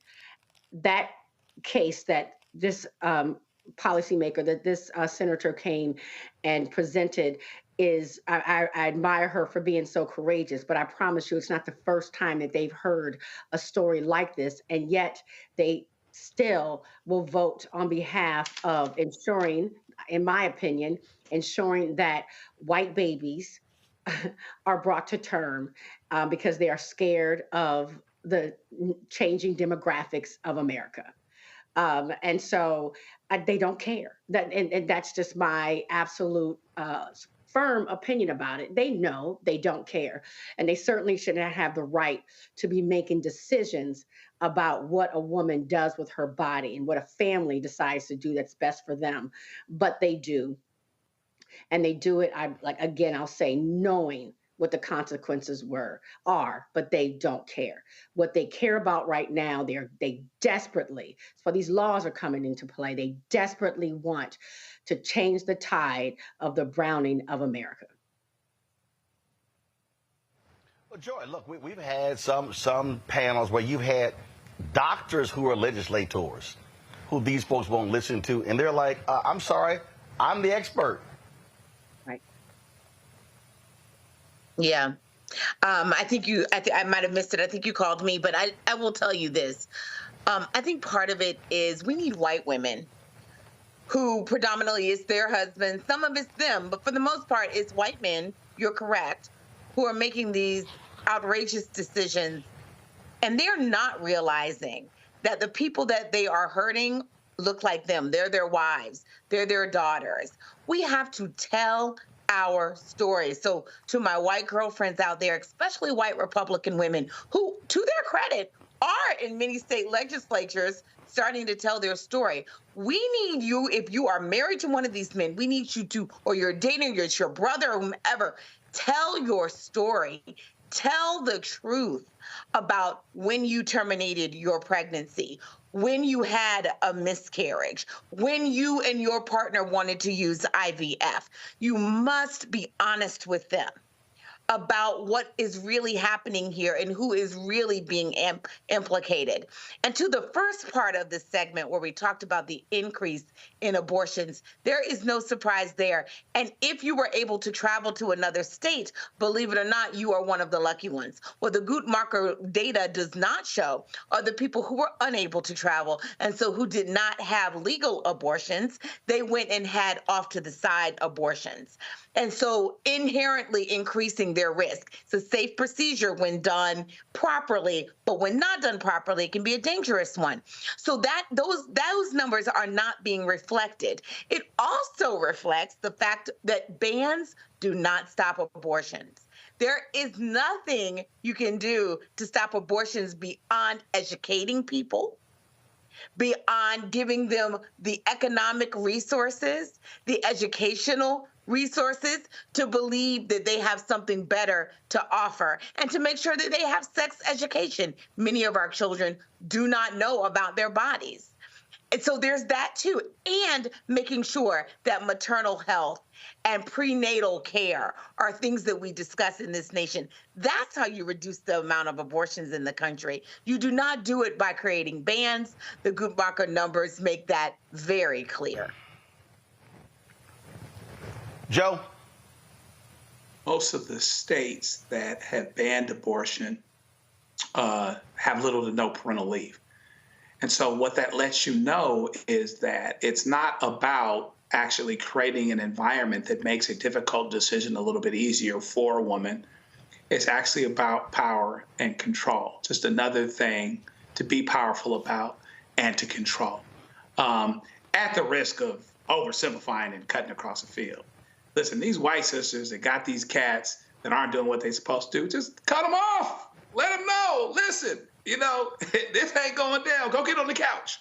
You ain't got no business weighing in on this issue. And what she said, of course, was powerful. I joke, but it was powerful not only from the standpoint of a pregnant person, but from a healthcare provider, because she was a nurse.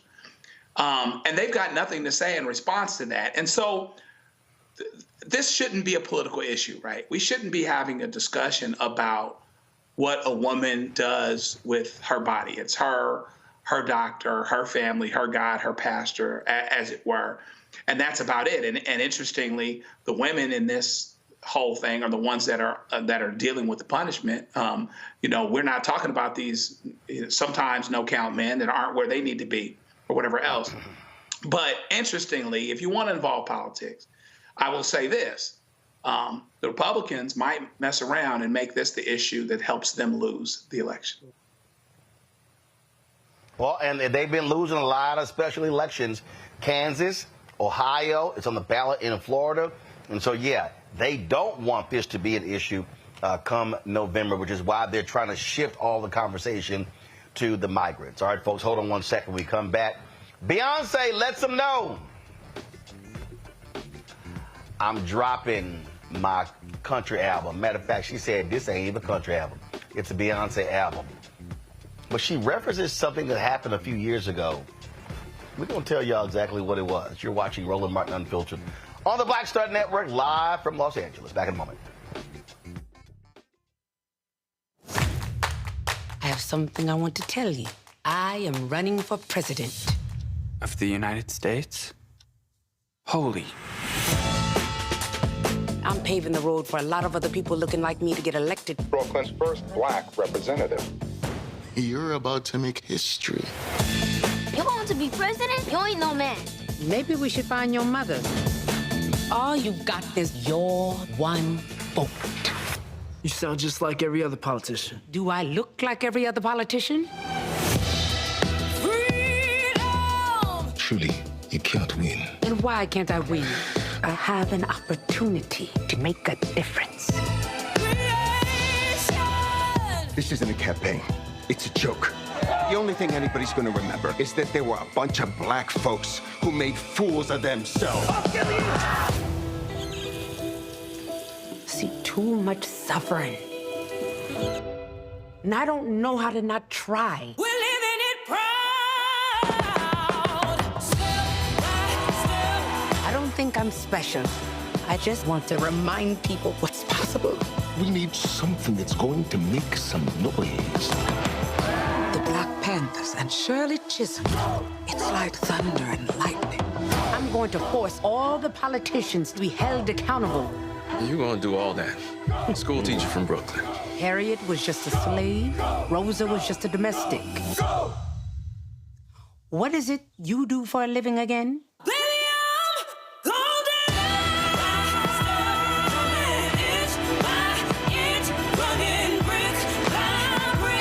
The people of America are watching us.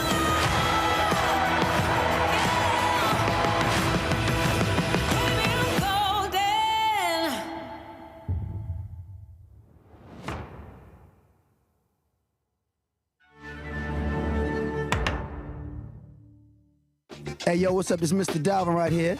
What's up? This is KC. Sitting here representing the Jodeci, that's Jodeci. Right here on Roland Martin Unfiltered.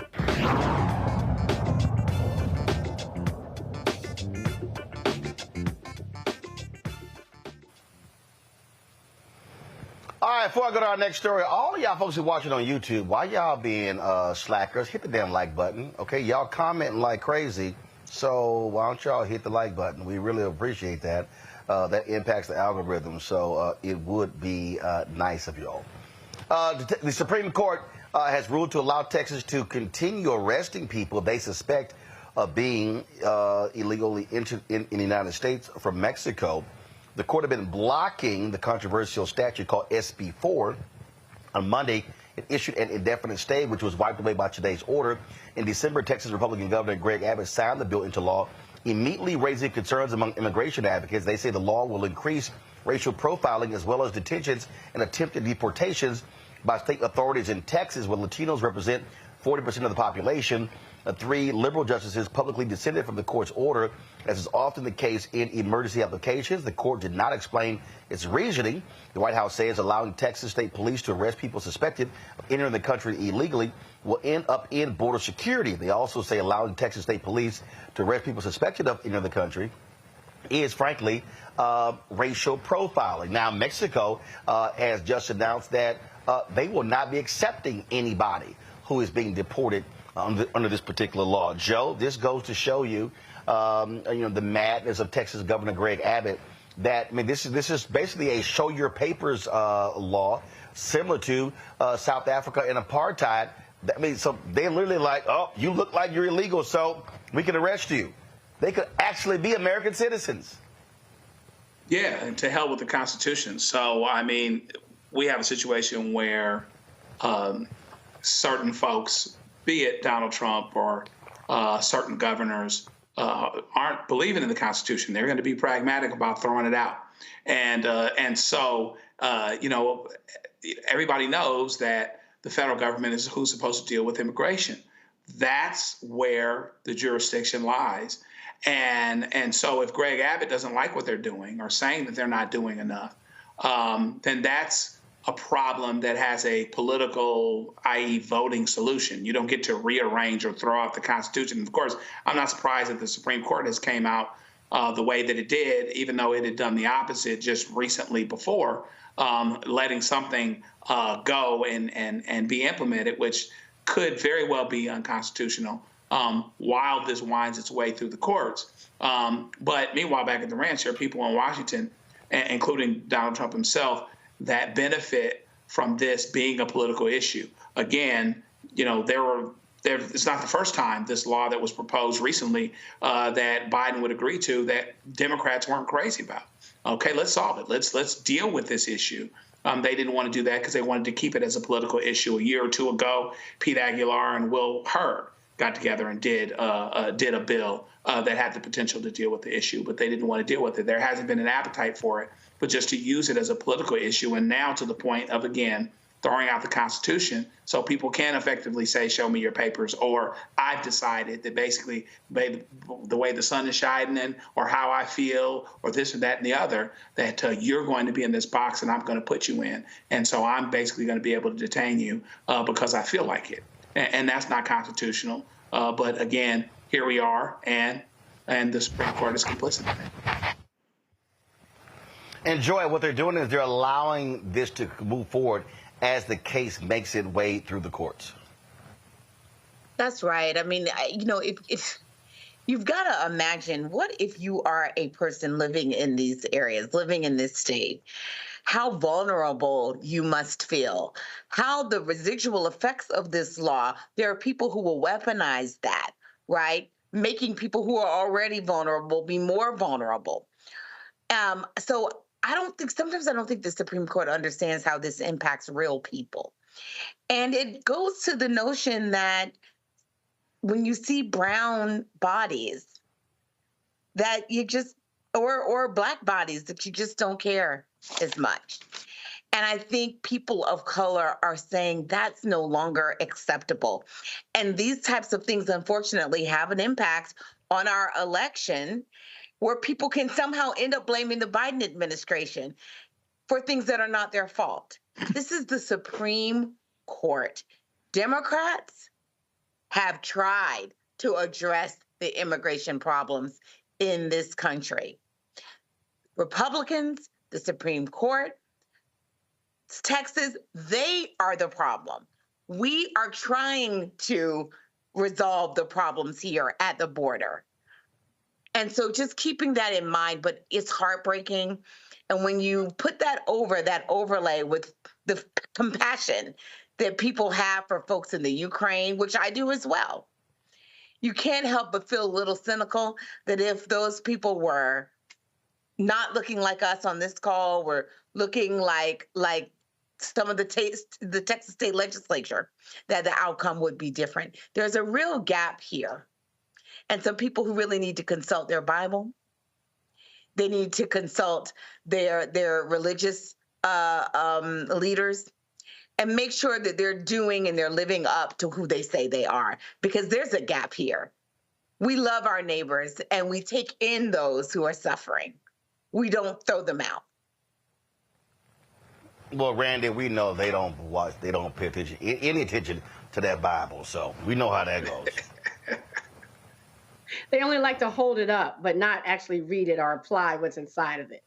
Right. And sometimes upside down.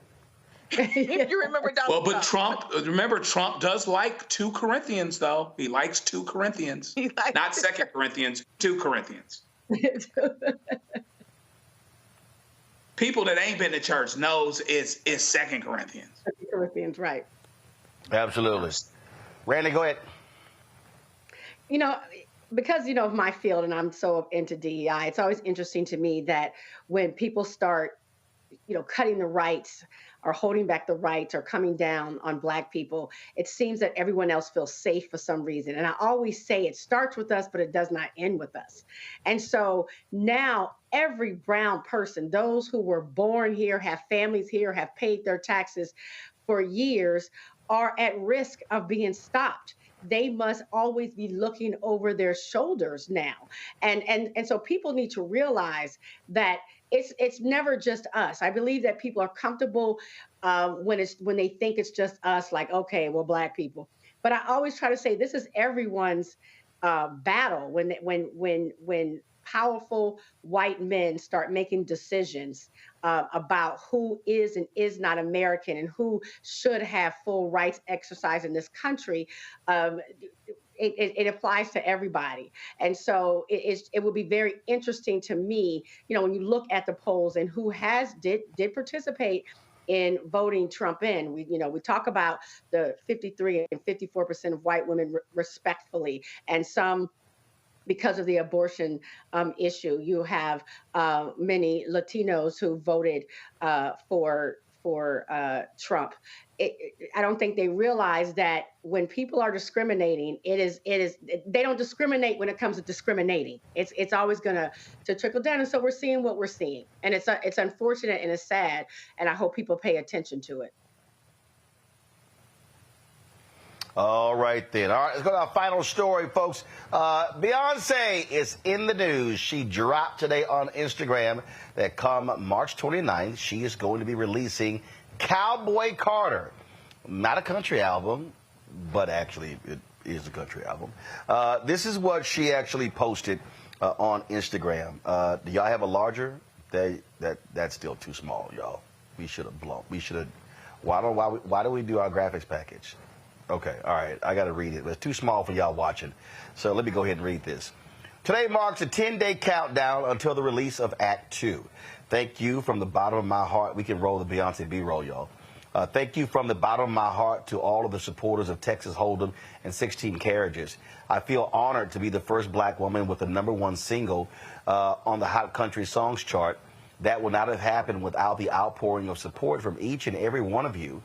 My hope is that years from now, the mention of an artist's race as it relates to releasing genres of music will be irrelevant. This album has been over 5 years in the making. It was born out of an experience that I had a few years ago where I did not feel welcomed. It was very clear that I wasn't, but because of that experience, I did a deeper dive into the history of country music and studied our rich musical archive. It feels good to see how music can unite so many people around the world while also amplifying the voices of some of the people who have dedicated so much of their lives educating on our musical history. The criticisms I faced when I first entered this genre forced me to propel past the limitations that were put on me. Act 2 is a result of challenging myself and taking my time to bend and blend genres together to create this body of work. I have a few surprises on the album and have collaborated with some brilliant artists who I deeply respect. I hope that you can hear my heart and soul and all the love and passion that I poured into every detail and every sound. I focus on this album as a continuation of Renaissance. I hope this music is an experience, creating another journey where you can close your eyes, start from the beginning, and never stop. This ain't a country album. This is a Beyonce album. This is Act 2, Cowboy Carter, and I'm proud to share it with you. That, folks, y'all, has gotten some 84,000 comments and 2.6 million likes on Instagram. Now, when she talks about an incident, she's talking about the 2016 Country Music Awards, where she appeared with the Dixie Chicks to sing one of her songs from her Lemonade album. One of the Dixie Chicks was on the Howard Stern show, and she talked about what happened that night.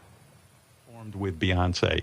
I don't know whether it was because of your country fans who felt you had betrayed them or she wasn't country. I remember it was just a big fucking brouhaha that you showed up with Beyonce, criticized for that, right? It was just a weird vibe in that building. We hadn't done anything, country award shows or anything since the controversy. Let me just say, the week we worked with Beyonce is the single greatest working week of my professional life. It was awesome. To watch her world, to see how she does stuff. She's a perfectionist, and to see the power she has as a female and a Black female is incredible. And I guess they can rate those shows now by the 15 minutes. It's Absolutely. the highest rated 15 minutes in CMA history. And then they start getting, racist assholes bombarding their website with comments and emails and whatever.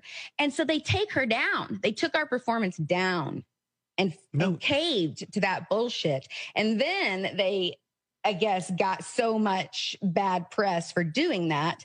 Within 24 hours, they put it back up again. Just cowards. It's just crazy. She just gave you your greatest ratings that you've ever gotten. How dare you take her song off? It was ridiculous. You fucking kidding me. I knew none of that. Would you ever perform at the Country Music Awards again, or have you just had it? No, I mean, I had said I would never after 2003, but then when Beyonce calls, you're like, okay, maybe just this one time. One last time. Do you get nervous? I'll only do it with Beyonce. Do you get nervous when you have to perform with someone like Beyonce? I mean, or are you just so seasoned at all of this that like nothing kind of throws you? I mean, I don't know about nervous. All right, folks. Now, this is the Country Music Awards video, so play that. And let me explain to y'all what happened. So, when you look at ratings, they do it on a half, every 15 minutes.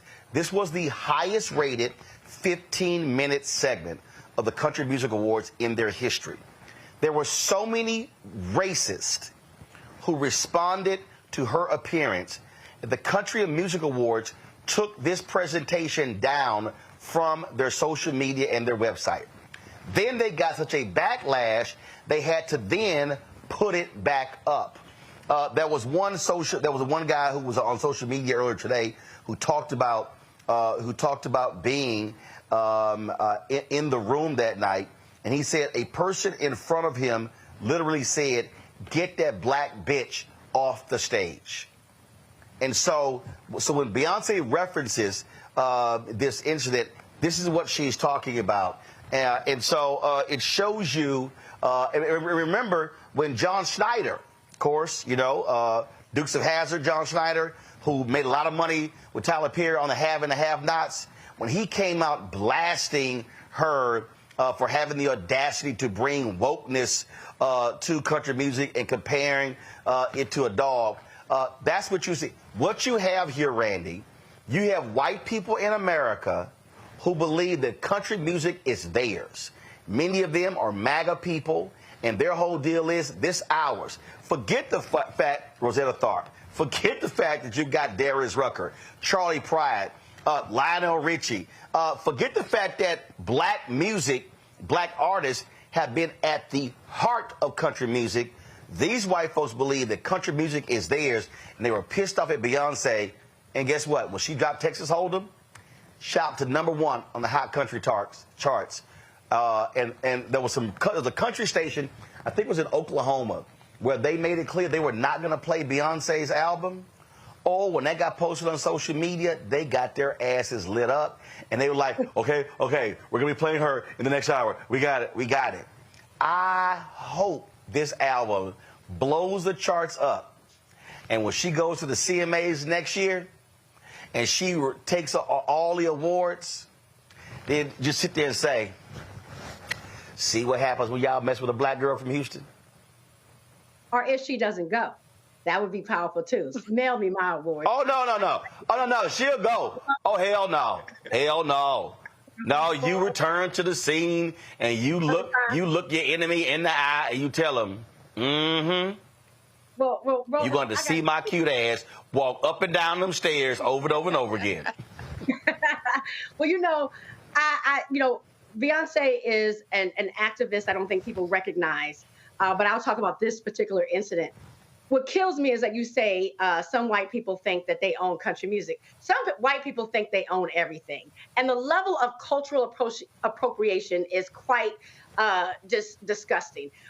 I got some white MAGA person in the hold up, Randy. I got some white MAGA person in the chat saying right now cultural appropriation.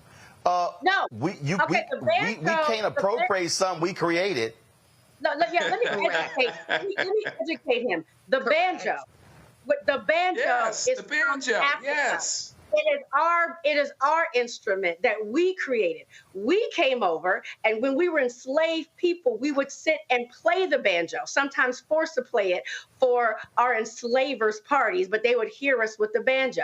Then white people came over, and they tried to take over the music as they do, at first to make fun of us in minstrel shows. That's why they were using the music. But country music has always been founded by us, and white people took it over or tried to take it over. They really never did. So no, it is white people, as always, who have culturally appropriated us. And Beyonce saying, yeah, I'm gonna take that back, right? Let me educate you. But it's always been ours. I mean, it is amazing to me that people will steal from you, literally steal your culture and then claim it as their own, and then be offended.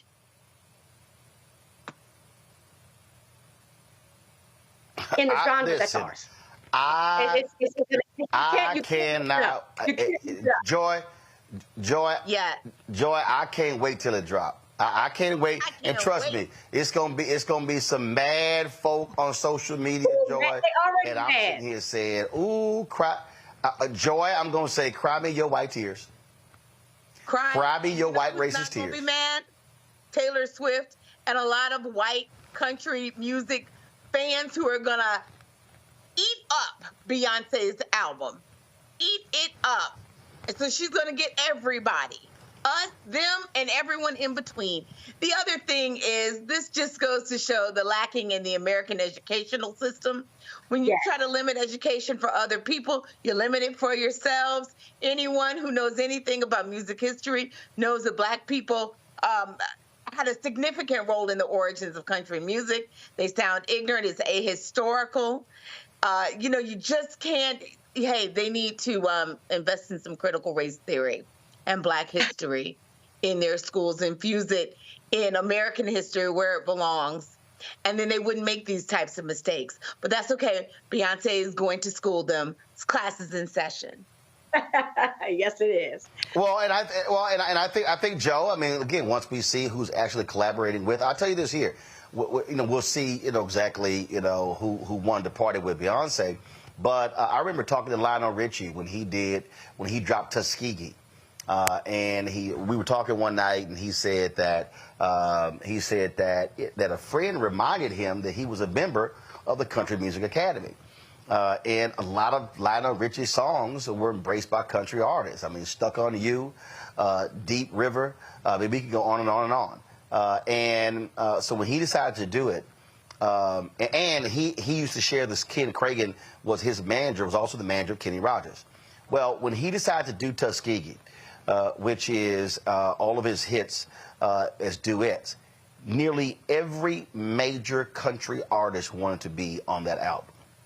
Lionel Richie told me, he said, Frat, I could have done 3 albums with the number of artists who wanted to join me on this album. He dropped Tuskegee, boom, shut up the charts, #1 on the country charts. And this is Lionel Richie from Tuskegee, Alabama. So the reality is, Black folk, we from the country, we rule. I mean, listen, when I'm listening to King George, folk, a lot of people in L.A. like, man, what you listening to? I'm like, y'all Black people in L.A. need to learn the rest of the country, because King George is from South Carolina, and it's a mix of blues, country, R&B, and again, when you're Black and Southern soul in many ways, I mean, it has country roots. When you listen to so that, like, even in Louisiana, you got 2 types of music. You got Zydeco, and then you got your second line music. Well, your second line music typically is New Orleans. Zydeco is rural Louisiana. So Buckwheat Zydeco, Clifton Chenier, and so we've always taken that, living in these other parts of the country, and redefine the music. And so Beyonce, what? Daddy from Alabama, mama from Texas, mama from Louisiana, she's Texas.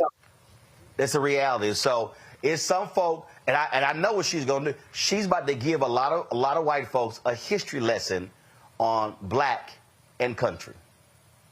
Joe? Yeah, and Lionel did Lady for Kenny Rogers. And, you know, all the guys in the Commodores historically were songwriters, but his stuff is the stuff that was really smashed, Why? Because he had the country twang, because it was crossover, because it was easily convertible. That's why songs like ones that he's done can be country songs just as easily, because effectively they already are. So it's, you know, what's old is what's new. This is all ours. Okay, by the way, BTW, IJS, we've been doing it. We'd have forgot more about it than a lot of these folks actually know. And Beyonce is going to, this is why musicians are important. She's going to cross barriers. She's going to cause conversations in people's houses. That's what they're concerned about. It's not just the sisters just singing a song. The problem is the consumption, and her presentation is going to make a suggestion that goes against everything that they tend to represent, particularly those that have a short view of history where they start in the middle of the story. What they might end up finding out is that at the end of the day, this is a return. This is not a departure. Right. The world is round, so we come back to where we were, and we were always here. And so now those of your kids that don't have their classes set up in a certain way because you've taken away things in the library, they'll just listen to the Beyonce album. Correct. Bam! Yep. And so, folks, I just posted it, but do this here if you actually go to TikTok. Beyonce actually dropped. She put together a compilation of all the different people, black, white, Latino, Asian American, Native American, all responding to her Texas Hold'em. It's about a minute and 45-second video. At the end, she says thank you. And so all those white races,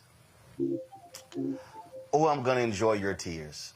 So please, by all means, continue to be upset, because we're going to laugh at you while Beyonce makes it rain with country music. All right, y'all, that's it. Joy, Randy, Joe, I appreciate it. Thank you so very much. Thanks a lot, folks. Listen up, folks. In 90 minutes, we're going to be live on the red carpet here in Los Angeles from the Egyptian Theater. It's right around the corner. And we'll be talking to Regina King, John Ridley, and others involved with the movie Shirley. It's on Netflix.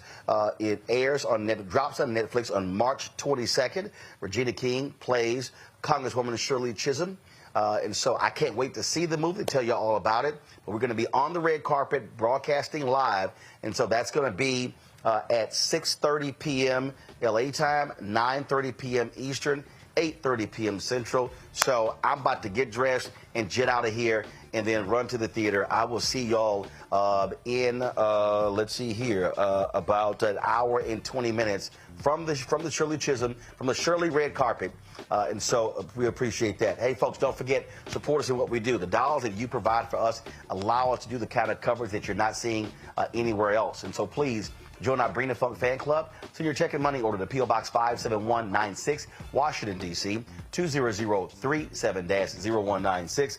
Cash App is $RM Unfiltered. PayPal R Martin Unfiltered. Venmo's RM Unfiltered. Zelle, Roland at RolandSMartin.com. Roland at RolandMartinUnfiltered.com. And don't forget, download the Blackstar Network app. Available on Apple phone, Android phone, Apple TV, Android TV, Roku, Amazon Fire TV, Xbox One, Samsung Smart TV. You can also watch our 24-hour, 7-day-week live streaming channel. We're available on Amazon News. Amazon News, of course, is on Amazon Fire. You can also tell Alexa play news from the Blackstar Network.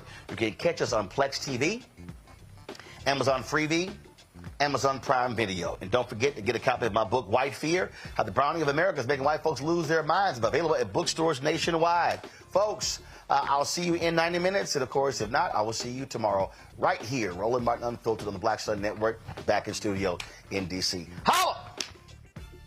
Blackstar Network is here. Oh, no punch! I'm real revolutionary right now.